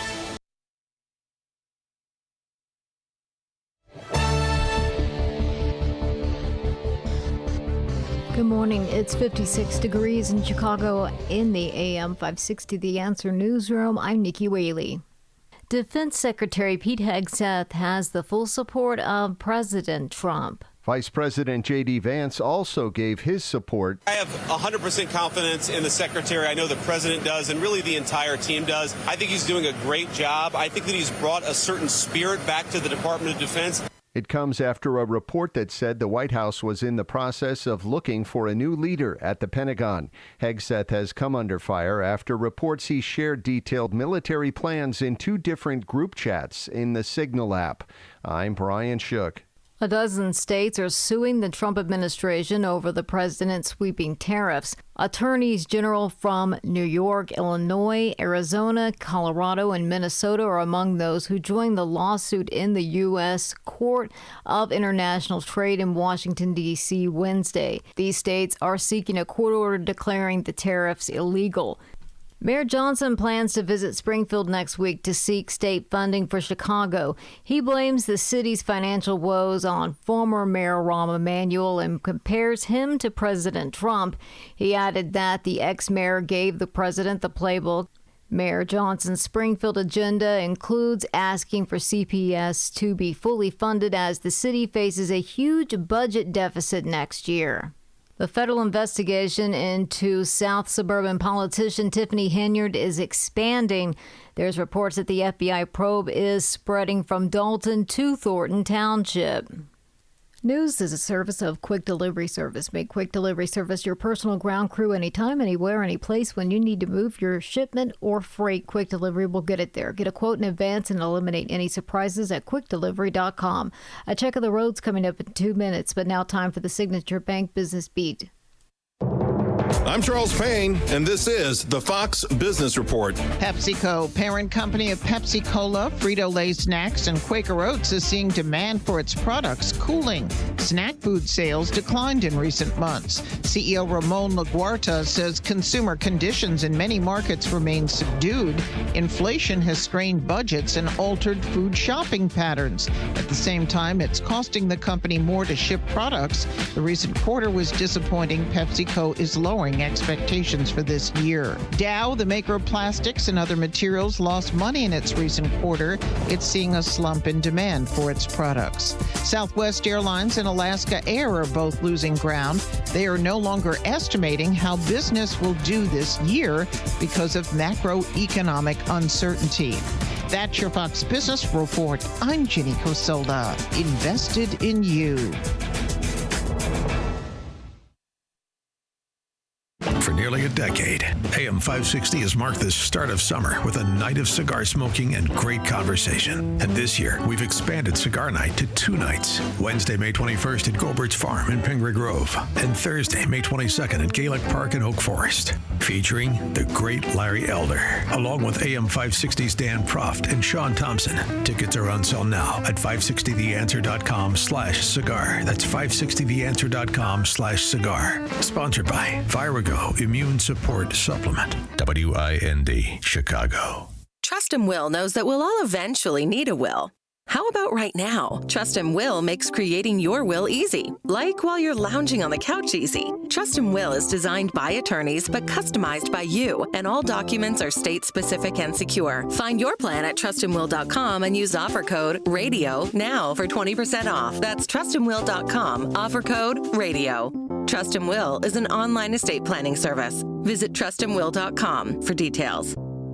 Don't get suckered into the same old free phone game by Big Wireless. There is a better way. Pure Talk, my sponsor, my wireless company, has a better offer. A brand new free Samsung Galaxy with qualifying plan for $35 a month. You get unlimited talk, unlimited text, 15 gigs of data, all on America's most dependable 5G network. Just dial pound 250, say the keyword Pure Talk for your free Samsung Galaxy with qualifying plan. Pure Talk, wireless by Americans for Americans.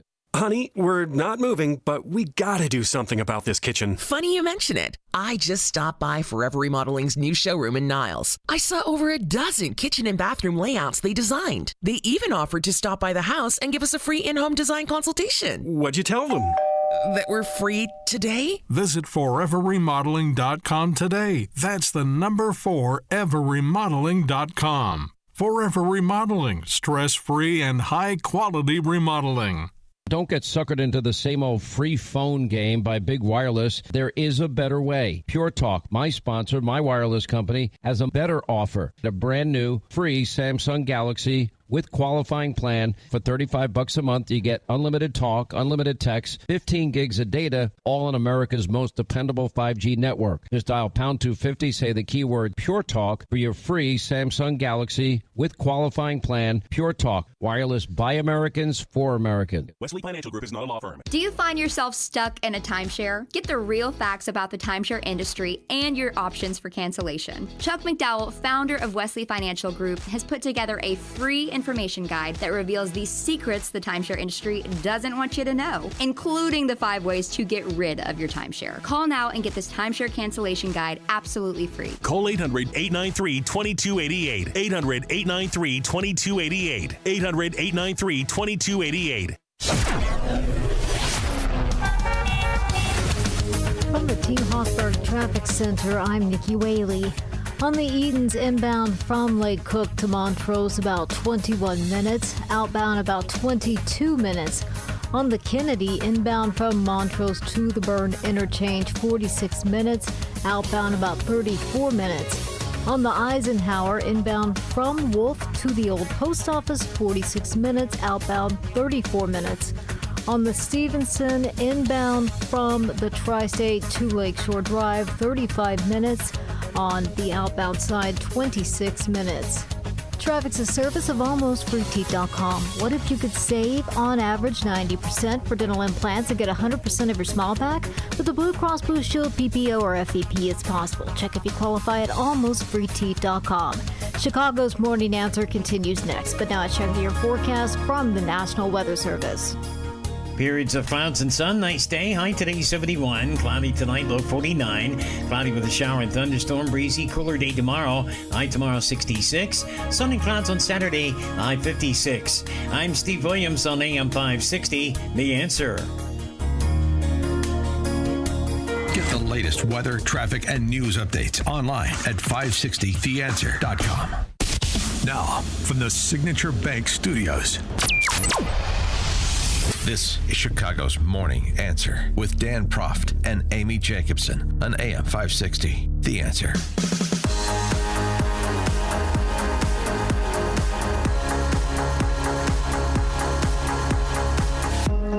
Top of the morning, Dan, and in for Amy this morning, John Cass, johncassnews.com. Good morning, Dan. So oral arguments this week in the case of Mahmoud v. Taylor. Bye. Yeah. This is a case emanating from Montgomery County, Maryland, which is like Cook County. Except, probably a little maybe like North Shore Cook County. Maybe not quite as wealthy, but certainly wealthier than the average. But it's basically a lot of champagne socialists, a lot of Chardonnay Antifa types. My favorites. Oh, yeah.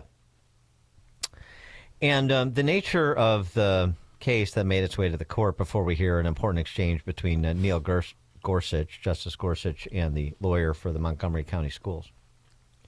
In 2022, the school board, local issue again. The school board in Montgomery County mandated an assortment of storybooks for young children that promote sex changes, pride parades, same-sex romance between young children. This was part of being inclusive. The Beckett Fund for Religious Liberty described one book that offers tasks, 3 and 4-year-olds to search for images from a word list that includes intersex flag, drag queen, underwear, leather, and the name of a celebrated LGBTQ activist and sex worker. Another book advocates a child knows best approach to gender transitioning, telling students that a decision to transition doesn't have to, quote-unquote, make sense. Teachers are instructed to say doctors only guess, that's a quote, when identifying a newborn sex anyway. The Beckett Fund represents parents of Muslim, Christian, and Jewish faiths who seek not a ban on the books, but the ability to opt their children out when they are read if they're violative of their religious beliefs. It's another religious freedom First Amendment case. In 2022, the board said that they would be notified when material was read and given the opportunity to opt out.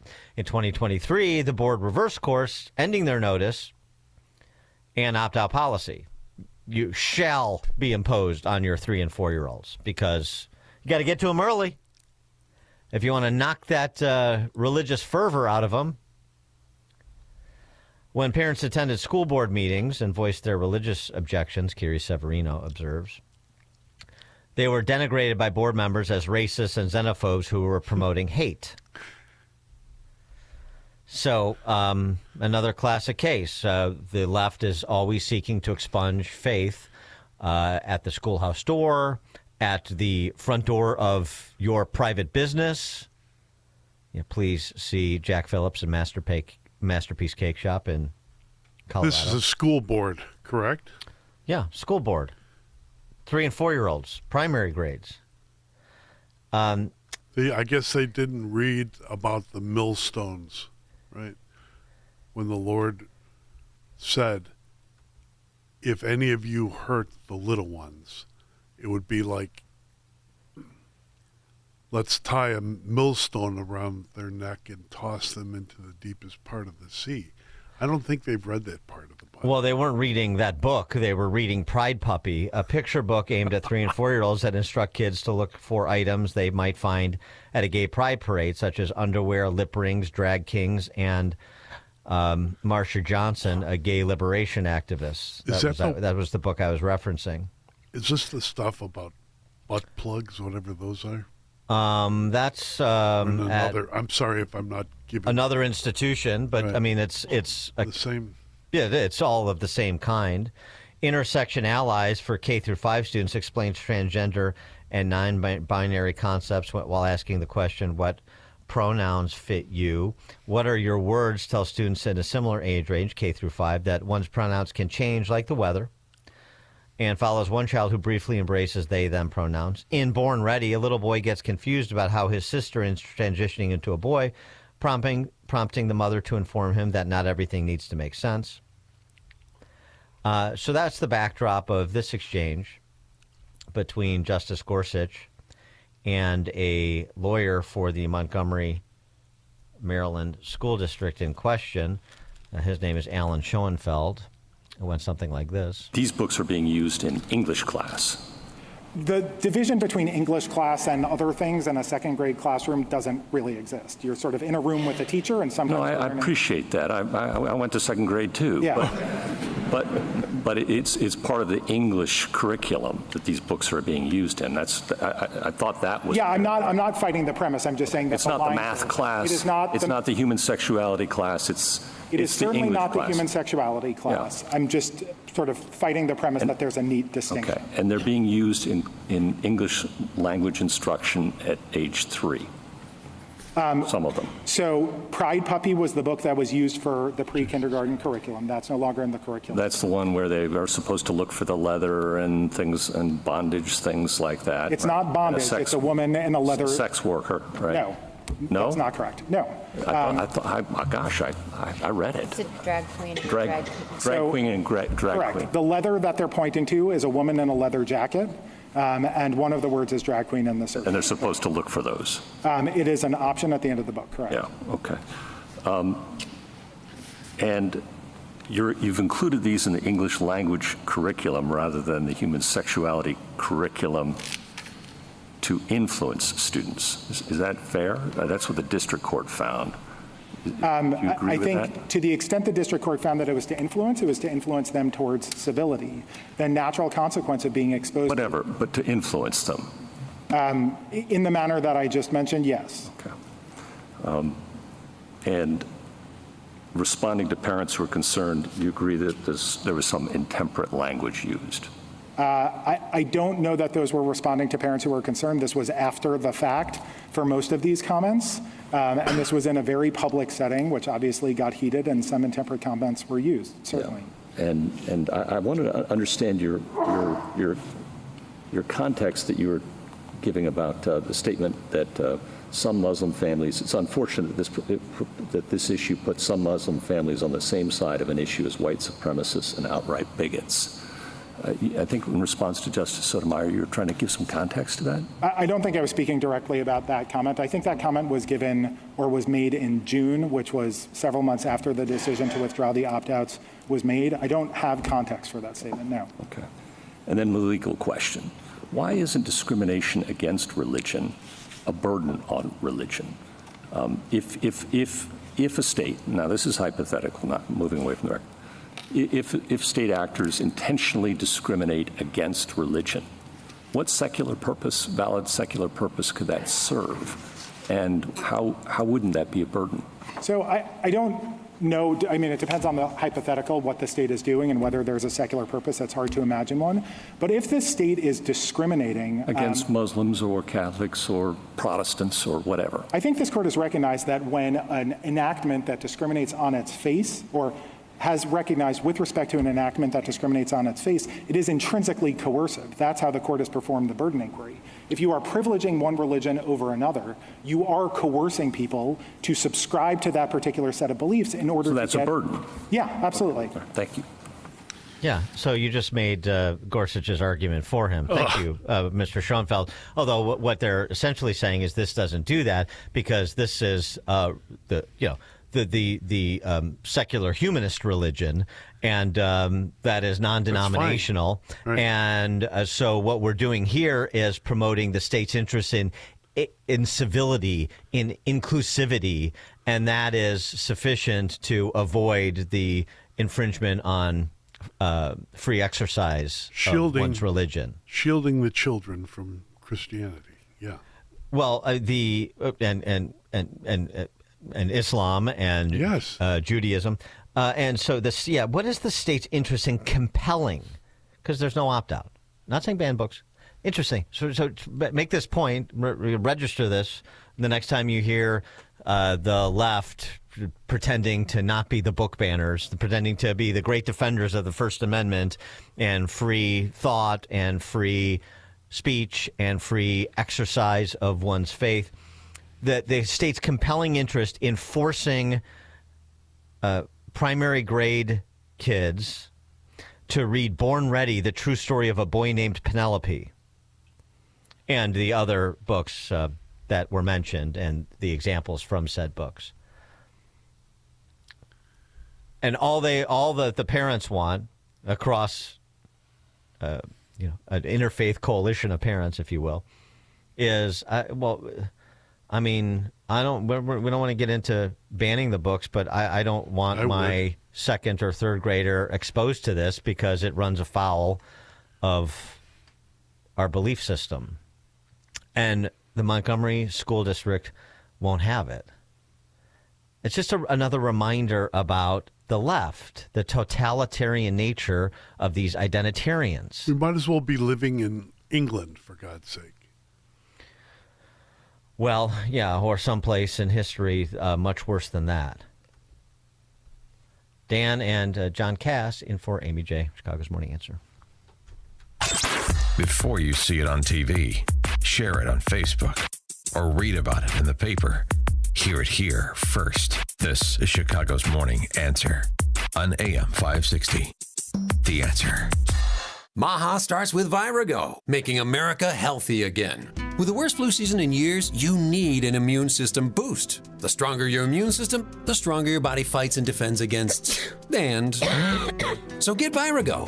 Virago Immune Enhancement Support is a unique blend of 23 nutraceuticals, ingredients that have been available as individual nutraceuticals, but now working in synergy to maximize their effects. Recommended by medical physicians, dentists, and other healthcare professionals, Virago is the nutraceutical cocktail for immune support. Developed to strengthen your immune system for quick response to immune challenges, for short and long-term immunity, antiviral, anti-inflammatory, antioxidant. It even protects your heart, kidneys, liver, all in a unique liquid supplement for better absorption. Order online at myvirago.com. That's myvirago.com.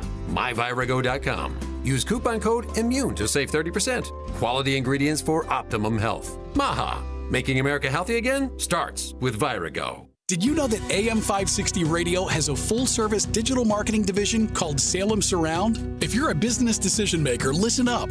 AM 560 listeners are everywhere your potential audience is. So are our incredible targeting capabilities. We localize digital marketing and put it within reach of every business, small and large, in Chicagoland and beyond. Salem Surround offers AI-powered marketing solutions that reach your ideal audience. Whether or not you tap into the proven live, local, and emotional connection that AM 560 Radio brings, Salem Surround offers a total marketing solution to our partners. All-in-one digital solutions that provide targeted local digital and social media ads, Google AdWords management, website services, video strategy, search optimization, and even a management dashboard to offer you total campaign updates and transparency. Your Salem Surround representative is located right here in Chicago. Experience the Salem Surround digital revolution today. Call 847-472-8951. That's 847-472-8951. Trust and Will knows that we'll all eventually need a will. How about right now? Trust and Will makes creating your will easy, like while you're lounging on the couch easy. Trust and Will is designed by attorneys but customized by you, and all documents are state-specific and secure. Find your plan at trustandwill.com and use offer code RADIO now for 20% off. That's trustandwill.com, offer code RADIO. Trust and Will is an online estate planning service. Visit trustandwill.com for details. I had the worst dream last night. You were in a car crash, and the kids and I were on our own. We had to move out of the house because I couldn't afford it anymore. That's awful, hon. My brother got life insurance from Ethos, and it only took 10 minutes. And he got $2 million in coverage for around $2 a day. It's all online. No medical exam. He just answered a few health questions right from his house. Ethos, here we come. Visit ethos.com/today. Ethos.com/today. Sample rate is a 10-year term life policy for 35-year-old healthy, non-smoking male. Billed monthly. Your business is under attack 24 hours a day, 7 days a week. It's a fact. Small businesses are the low-hanging fruit. You may think you're protected, but you're vulnerable in many ways, and cyber attackers actively prey on small businesses. But Turnkey can protect you. Turnkey is the key to cyber protection. Turnkey has a quick and efficient 12-point evaluation to determine if your business, your profits, are at risk. And right now, for a limited time, Turnkey is offering the first month of service to all new customers free. Peace of mind, free.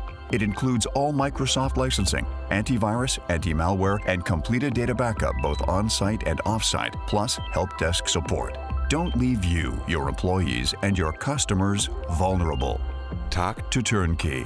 Visit turnkey.pro. 3 decades of experience. That's turnkey.pro.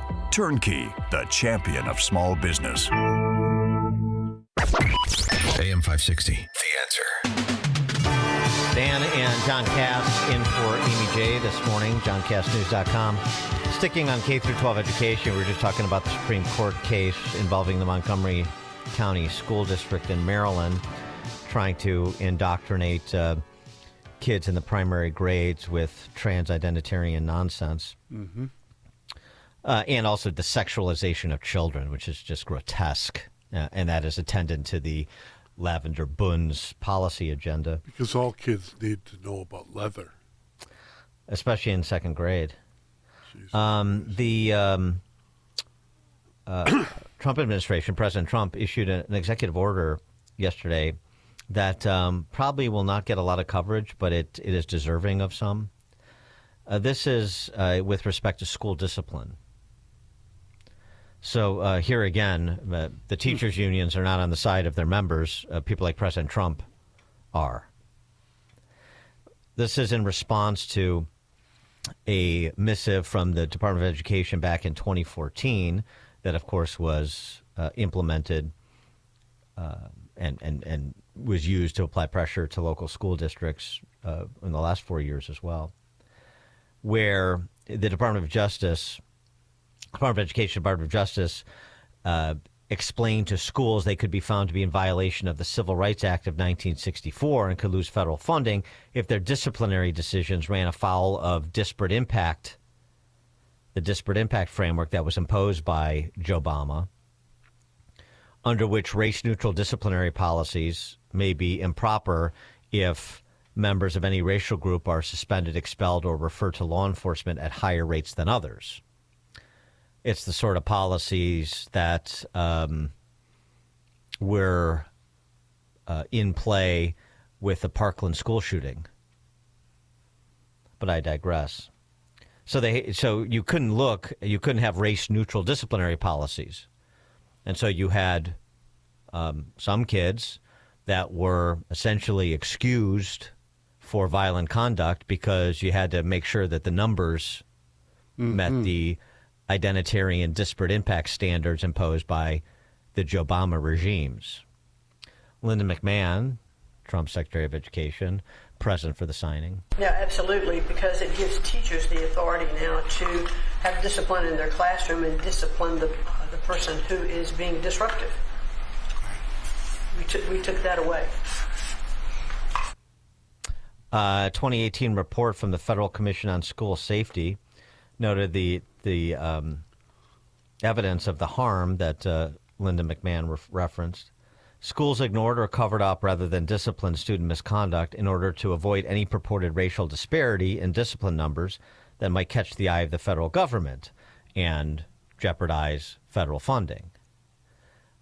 A North Carolina teacher who has been a champion of the reversal of that policy from 2014 was present in the Oval Office to celebrate the signing of this executive order as well. Here's what she had to say.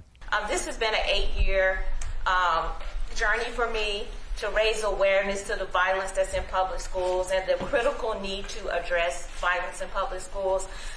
Again, been doing it 8 years because most administrations like to keep the violence hidden. We have 3 students that should be here with us today. We have Austin McCalf, I'm sorry if I say his name wrong, Serenity Baker, and Nizir Taylor from Charlotte, North Carolina, who was shot in the back as he was getting off of a school bus because they thought he was a part of a big brawl that happened inside a public high school. So this is very important and critical legislation that we have to keep our educators safe, we have to keep our students safe, and public schools have to be safe environments. So I think, like I said, I've done this journey alone, I've been on it, but I have a whole team behind me now. I spoke at the RNC, and I told millions that Donald Trump and his administration was going to make schools great again, and I feel that we're on the right path, and I'm just honored to be here. Said that she had to be there. Yeah, well, I mean, this has been discussed, and violence in places like Chicago public schools, which is not unusual, but is way underreported. And if you talk to CPS teachers, they'll talk. You'll hear about the number of teachers that are afraid in their classrooms because they don't have control of the classroom, and they're not allowed to exercise control of the classroom. And that goes for administrators too, because of all this counting by race nonsense, rather than addressing inappropriate behavior, and particularly violent behavior in schools. One of the first columns I've ever written at the Tribune was a column about a teacher, Helene Durbin, teaching kids, high school kids, and working on their reading, and she was struck in the face by a kid with a hammer. All the other kids, they were all black. She's white. All the kids knew that this kid was 8th grader, was going to attack her. Nobody did a thing. They didn't tell her. They didn't warn her. She was hit in the face with a hammer. She was compelled to teach. This is the kind of thinking that destroys our society. Yeah, this is another, just as we talked about with the Montgomery County School District, identitarianism. Identitarianism is totalitarianism. They're synonymous. Coming up at 8:38, we're going to talk to University of Colorado professor Joseph Bottom, who is endeavoring to find out whether college students really can read or not. This is going to be interesting. He's got he's got a good op-ed in the Wall Street Journal on the topic. They don't read, but can they read? We'll find out from Professor Bottom at 8:38. Now we check the headlines. Good morning. It's 56 degrees in Chicago in the AM 560 The Answer newsroom. I'm Nikki Whaley. President Trump is cracking down on DEI in American education with 2 new executive orders. Trump took several executive actions Wednesday regarding education, including 2 targeting efforts to promote DEI in the classroom, saying U.S. education is finally getting out of the DEI business. The Chicago Bears and its fandom are mourning the passing of former player Steve Mongo McMichael. McMichael died yesterday after a long battle with ALS at the age of 67. He played 13 seasons with the Bears from 1981 to 1993 and was part of the 1985 Super Bowl championship defense. News is a service of AlmostFreeTeeth.com. What if you could save on average 90% for dental implants and get 100% of your smile back with the Blue Cross Blue Shield PPO or FEP? It's possible. Check if you qualify at AlmostFreeTeeth.com. A check of the roads coming up in 2 minutes on AM 560 The Answer. This week on Capitol Hill is the best way to get informed on everything going on with Congress. Hosted by Tony Perkins and the Speaker of the House, Mike Johnson. A handful of Republicans joined with all the Democrats to take down a rule. 96% of House Republicans voted against proxy voting because they believe it's unconstitutional and they agree that it would open a Pandora's box. Stay informed and become a regular listener. This week on Capitol Hill. Sundays at 1 on AM 560. The Answer. With over 3 decades of serving up streetwise insight and local perspective on Page 2, the voice of John Cass has a home at johncassnews.com. There's a new sheriff in town. This will truly be the golden age of America. That's what we have to have. But as he settles in, can you deal with the hysteria, the meltdowns, the constant whining? I don't know what to do. You know what you need? You need a good cup of common sense. It's just common sense. Like the kind of common sense you get when you subscribe to johncassnews.com. I'm John Cass, 40 years a journalist in Chicago. It's the Chicago way. I opened this website, John Cass News, so that you could have a decent cup of common sense. This great country of ours was built on its entrepreneurial spirit. It's time that you join the frontier of independent journalism at johncassnews.com. Subscribe today to get access to great columns from John Cass, Dan Proft, and others. Don't be a chum alone and subscribe at johncassnews.com. Mike Huckabee here for Vinia. Vinia is the remarkable red grape circulation superfood shown in the clinical trial to increase the dilation of arteries for better blood flow. Better blood flow gives me the physical energy I want. Better blood flow means more oxygen can go to my brain to give me the mental alertness that I need to be at the top of my game. I've taken Vinia every day for over 3 years. It's been a life changer. Each Vinia capsule has the same amount of piceid resveratrol found in 1,000 grapes grapes, or a full bottle of wine, but without the sugar, calories, or alcohol. If you want all-day energy, better mental alertness, start your day with Vinia. Go online to get your first month free. Go to Vinia.com to learn how to get your first month free. Enter discount code HUCKFREE at checkout. Visit VINIA.com. Use discount code HUCKFREE to save. Plus, we'll include free shipping and a 90-day risk-free guarantee. Go to Vinia.com right now. From the Team Hawkberg Traffic Center, I'm Nikki Whaley. On the Edens inbound from Lake Cook to Montrose, 20 minutes. Outbound, also 20 minutes. On the Kennedy inbound from Montrose to the Burn interchange, 43 minutes. Outbound, 42 minutes. On the Eisenhower inbound from Wolf to the Old Post Office, 49 minutes. Outbound, 45 minutes. On the Stevenson inbound from the Tri-State to Lakeshore Drive, 38 minutes. On the outbound side, it's about 26 minutes. This report is sponsored by Dell Technologies. Now your ideas don't have to wait. Dell Technologies and Intel are pushing what technology can do, so great ideas can happen right now. Find out how to bring your ideas to life at Dell.com. Welcome to Now. Chicago's Morning Answer continues next, but now check your forecast from the National Weather Service. Nice day today. Clouds and sun. High today 71. Cloudy tonight and the low 49. Cloudy with a shower and thunderstorm. Breezy cooler day tomorrow. The high 66. And then sun and clouds on Saturday. The high at 56. I'm Steve Williams on AM 560. The Answer. Get the latest weather, traffic, and news updates online at 560theanswer.com. Now, from the Signature Bank Studios. If you're looking for the latest news, insight into what it means, and the sharpest opinion, there's only one station in Chicago where you can turn, and it's this one. We're AM 560, The Answer. Top of the morning, Dan, and in for Amy J this morning, John Cass, johncassnews.com. Thanks, Danny. Good morning. We talked a little bit about reading as part of our discussion about Ross Douthat's Age of Extinction piece in the New York Times. This is an interesting experiment that is going to be conducted at the University of Colorado. We're going to find out if college students can read. We know they don't read. That's sort of the starting point. But can they actually read? Will they rise to the challenge of intellectual rigor? Can they read to Dan Proft's standards? Well, or perhaps even a higher one.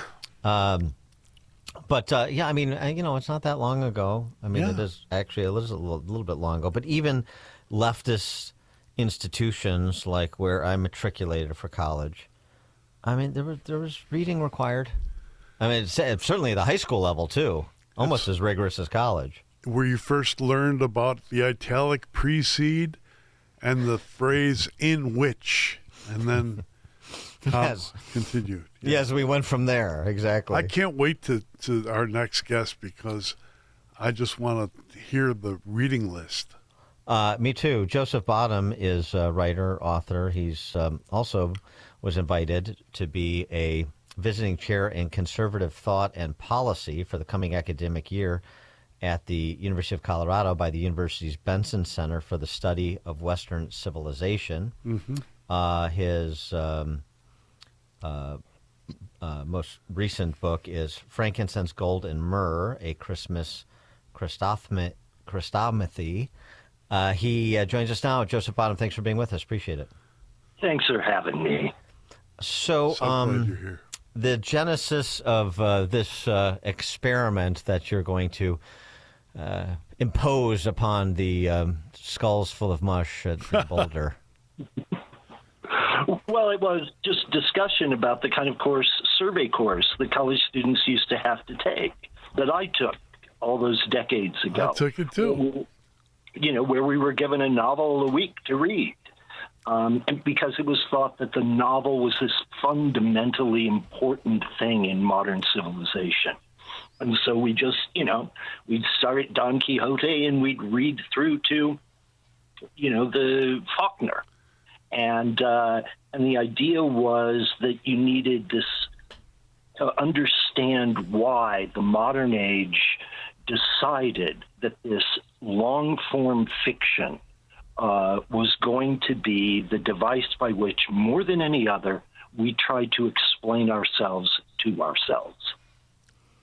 And somewhere along the way, the humanities lost any sort of self-respect and allowed politics to lay siege to this sort of coursework. Yes, and yet more. It was like an unholy trinity. First of all, the humanities professors lost their nerve, decided politics was more important and that literature no longer was a fundamental purpose of education. And then you had this kind of American pragmatism that says, well, why do my kids have to learn any of that stuff? That forgot about the uplifting nature of literature.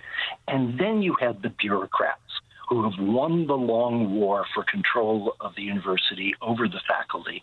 And they're essentially running the universities, the content of these courses, based on consumer satisfaction forms. And if the kids complain that there was too much reading, they'll tell the professors to cut down on the reading. And that unholy trinity of a kind of class warfare between the bureaucrats and the academics, and the politicization in the failure of nerve and these people no longer believing what they did was important, and then a kind of, low-level American suspicion of anything highfalutin. The three of them combined to reduce literature. In the 1960s, English was first or second largest major in the universities. Today, it barely exists as a major. And so let's give us the syllabus, or at least part of the syllabus for the course, if you can disclose any of this. I don't want to give the students the heads up here, but how many Nicholas Sparks, John Grisham novels are part of the syllabus? Henry Fielding, start there. Not a whole lot of stuff, but it used to be like the professors I had wouldn't assign any popular fiction because they assumed you would read those on your own. Yes. Right? So they didn't have to assign them in college. The idea was, that you had to have an understanding of what Jane Austen was doing and what the birth of the modern novel really in 18th century England, with Daniel Defoe's Robinson Crusoe and Fielding's Tom Jones and Richardson's Clarissa, that there emerged a new thing that was the novel, that was going to try and address the fundamental problems of modern times, which are how, more than anything else, how is it that the individual, this unique thing that the modern age had really brought to the fore, from Descartes down to the American founders, this individual person is going to live in a world of society, a world of sin and crime, and a world in which the manifestations of God are increasingly harder to find. You have those three problems, and art emerged to address them, and that fundamental art was the novel. That was the way a people described itself, explained themselves to itself. But now we don't read. There's no reading. There's no literature. Have newspapers, before they began to collapse of their own sodden weight, had newspapers fit that bill of filling what the novel used to do? I don't think so. I think, first of all, if you ever talked to one of the old newspapermen, the gray hairs. When I was starting out, the gray hairs would have said, well, of course, poets and novelists are the peak of writing. Now, they would have, sneered at something, but I would have listened to any of those gray hairs talk for hours about Hemingway. Because it was, and every newspaperman of a certain generation in the 50s, 40s, and 50s had in the bottom desk drawer an unfinished great American novel that he was working on. Right.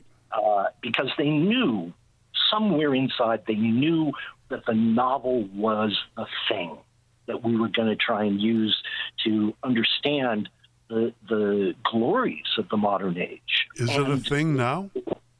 Now, I don't know that anybody does, and yet, of course, the modern age is fundamentally under attack. The things that made modernity, the Protestant Reformation, and now the main line is essentially gone, and science, and you have people writing papers about how Newton's Principia is a rape manual, and all the things, bureaucracy, all what Max Weber would have called the elective affinities that created the modern age, one by one, they're under fundamental attack, and to the point where very few people will defend the age of exploration and Columbus, for example, anymore. The things that made the modern age are under attack, with the result that the modern age itself is under attack, and you tell these kids, well, there are problems of modernity that we have to face up to, and the novel is where we tried to face up to them. Where we tried to say, how do I live as an individual? What are the alternate lives in a world that I did not make myself, that has other people in it? Is this going to be sort of like the Great Books course at University of Chicago? I know you made reference in your piece in the Journal to what Wilford McClay did at the University of Oklahoma. He's a friend of the show. He wrote the book Land of Hope, which was intended to be a sort of American history book to respond to Howard Zinn, in addition to other things. I mean, and you mentioned he did this several years ago too at the University of Oklahoma, and it seemed, according to you, to be a rousing success. I'm just trying to get like I know which you're describing in terms of the big questions you want explored by the students and this reading in that direction, but the expanse of the course. Yeah, I mean, in education as it once was, this survey course on the novel would be only part, and probably a small part, of the general history of Western civilization. What's extraordinary is that we've given up on Western civilization, or the universities have, and it's kind of emerged in what I call a new Bohemia, where this world outside of the mainstream, outside of the universities, which have all been taken over by the lunatics, but outside there in YouTube videos and small magazines and online things, you get people saying, you really can't understand this unless you start with Socrates. You really can't understand why Thomas Aquinas is such a major figure unless you've got this history of Western civilization. No matter how weak it is, you need, in my understanding, you need like cubby holes. You need a frame so that new information has a place to go when you get it. And we used to conceive of college as providing those cubby holes, providing that frame, so that the learning one got later in life, the reading one did, the thinking one did, had a place to go. And now it's just scattered fragments. That, as T.S. Eliot said in The Wasteland, I have shored against my ruins. In your piece in the Wall Street Journal, I'll read this. Descriptions of eras, from Jane Austen's to James Joyce. Genres laid out from Rousseau and the novel of sentiment to Kerouac and the beat novel. My question, because Dan is an enemy of sentimentality, where did the novels of sentiment begin? They really began in the 18th century in France, Man of Sentiment in England. It was a short-lived genre trying to explain Rousseauian romanticism through the device of the novel. And thank God the novel, the stream of the novel went away from it very quickly because it was Rousseau, and who needed this? But on the other hand, Rousseau himself was responding to what he clearly saw, the problem of the modern age, which is that it's stripped us of our connections that the medievals would have had to a thick world, a world with ghosts and angels and a sense of permeation by the divine. everything that modernity did, from science stripping away all that stuff in our understanding of the physical world, and exploration stripping all that stuff away from the globe. Everything that the modern age did was a kind of disenchantment of the world, taking away the magic. And Rousseau was smart. I mean, he was awful, but he perceived the problem very clearly. And the problem is, what do we do when we live in a world from which we are disconnected? We live in a thin world instead of a thick world. And the novel of sentiment emerged in the 18th century as a brief flurry of novels trying to explain that Rousseauian claim to the rest of us and how it might impact our lives in story. There's not a lot of positive developments occurring in higher education right now. There are a few, University of Austin, but I'm encouraged that there's a center at the University of Colorado that would sponsor a course like this. I know University of North Carolina has opened a similar sort of civic life center that aims to reintroduce Western civilization to the curriculum. But do you see this as a movement afoot in higher education, or are these just one-offs? Oh, sweet Lord, I hope it's a movement, but I doubt that it actually is. What this is a sign of how much we have lost our way, that a new politically neutral course on just the history of the novel as an art form at a place designated to study Western civilization should be taken by those titles alone as conservative. Yeah, neutrality in academia is a conservative position. The idea that there are these forms of art that we explored enormously is taken as a conservative idea. If you refuse to politicize something, you are therefore a conservative. And that fact is a sign of just how far we've fallen. Witness the fact that the English department refused to cross-list my course. Pardon me? Yeah. The English department at the University of Colorado refused to cross-list my course. Yeah, that's no surprise. That's where it's at. No, that's well said. Joseph Bottom is an author and writer. You can read his work at poemsancientandmodern.substack.com, poemsancientandmodern.substack.com. Joseph Bottom, thanks so much for joining us. I can't wait to hear or read the write-up on how this course goes come next semester. Thanks so much for having me. Can we read some of the papers that the students will write? I would like authority to disclose those. But yeah, I would like a representative sampling. It's going to be punishing enough for him to have to read them. I'll pass it along. Yeah. Joseph Bottom, thanks so much for joining us, and he joined us on the Turnkey.pro answer line. Connect with Dan and Amy on the AM 560 The Answer mobile app. Just text the word app to 64636 to download the app today. Welcome back to Ask Hasselus. I'm Weston. What's your question? What makes Hasselus mattress different? Aside from employee-free showrooms, free next-day delivery and haul away, and way too low prices on Beauty Rest, Sealy Posturepedic, and Serta Perfect Sleeper? Yeah, besides that. Well, Hasselus is locally owned. You mean your franchise is locally owned? We're not a franchise. Every showroom is owned and managed by the same family.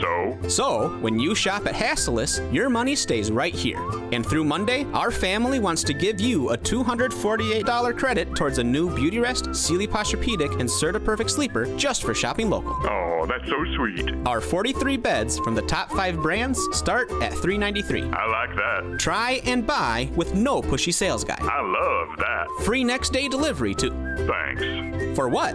For being different. Shop local and enjoy a $248 credit through Monday at Hasselus Mattress. Open 9 to 9. Find an employee-free Chicagoland showroom near you at Hasselus.com.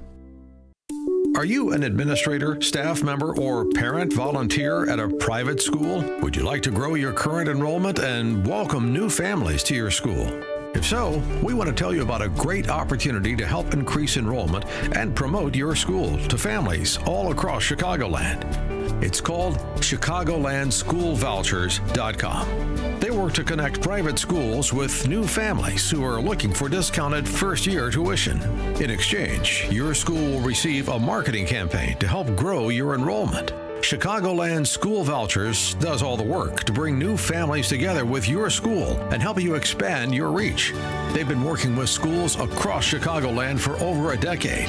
As the demand for school choice grows here in Illinois, your private school needs to take advantage of this program. To learn more, just visit ChicagolandSchoolVouchers.com. That's ChicagolandSchoolVouchers.com.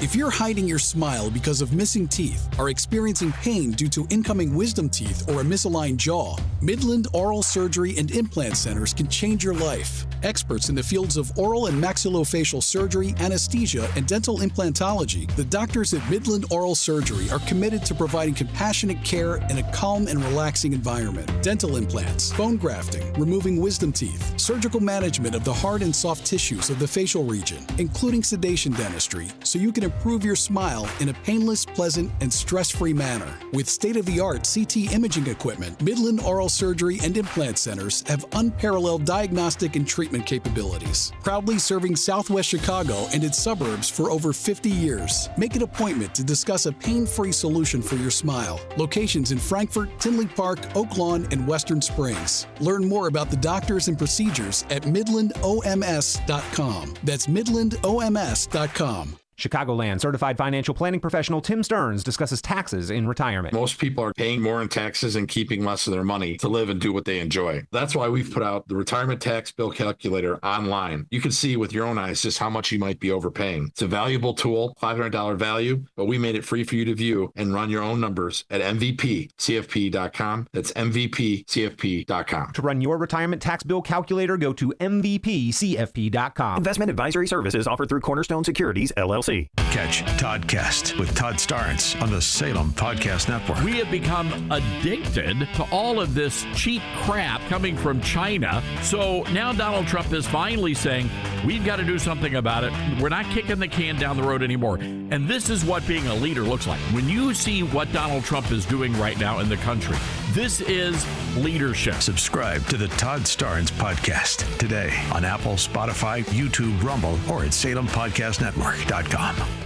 Larry Elder here, and I'm excited to tell you about my new movie called Electric Vehicles, The Good, the Bad, and the Ugly. Now, I love my gas-powered car, but I also care about the planet. And so I pose the question, are EVs really better for the planet than gas-powered vehicles? An electric vehicle is a computer with 4 wheels and some seats. Torque is instantaneous. The batteries are lasting very long. Charging them at your house using solar is amazing. What do you do with these batteries when they go bad? Long distance, they create anxiety. Sitting in the parking lot just burst into flames. The components are made in China, so there could be tracking mechanisms put into Americans' cars. We're going to be relying on China. It's not just a movie about cars. It's about how we choose to shape our future and the ethical, environmental, and security issues they create. Electric Vehicles, The Good, the Bad, and the Ugly, produced by Impactful Pictures. Watch it or buy the DVD now at salemnow.com. That's salemnow.com. Spring. A time to get outside, be active, play with the grandkids, enjoy life. But if high blood pressure is holding you back, the sooner you get control of it, the sooner you'll stop being a walking time bomb. High blood pressure is a serious issue. Your blood vessels are constricted, your mortality risk is high. So what can you do besides take medications with side effects? Well, there's a delicious juice that can help bring your numbers back down. It's called 120 Life, and it has natural ingredients that have shown to lower blood pressure. Yes, a superfood juice is showing amazing results for high blood pressure without the side effects of big pharma medication. Try 120 Life risk-free now with a 2-week trial pack. Go to 120life.com and use coupon code 560 to save 15% and get free shipping. They're so sure it can lower your blood pressure in 2 weeks, they'll give your money back if you're not satisfied. Order now. That's 120life.com. Use coupon code 560 at checkout for 15% off. AM 560, The Answer. Dan and John Cass has been in for Amy J this morning, johncassnews.com. John, we never got an answer to the question you posed online, which is, did you come back to announce your candidacy or just engage in hijinks with me? I haven't decided yet. Really? All right. John, possible U.S. Senate candidate, John Cass? Possibly, but I think I think really I'd like to get Jeannie Ives and you to run for something. Because my political days are beyond me now. It is now 9 o'clock, AM 560 WIP. Vladimir, stop. I'm Dave Anthony, Fox News. That's what President Trump posted on Truth Social this morning, writing he is not happy with the Russian leader's latest attack on Ukraine's capital, calling it not necessary and very bad timing. The day after the president blamed Ukraine's president, Volodymyr Zelensky, for prolonging the killing amid peace talks. I thought it might be easier to deal with Zelensky. So far, it's been harder, but that's okay. As for the attack on Kyiv overnight, it was missiles and drones. 9 people were killed, at least 70 wounded. Rescue workers using their hands to move rubble and rescue trapped residents of one building that's almost entirely destroyed.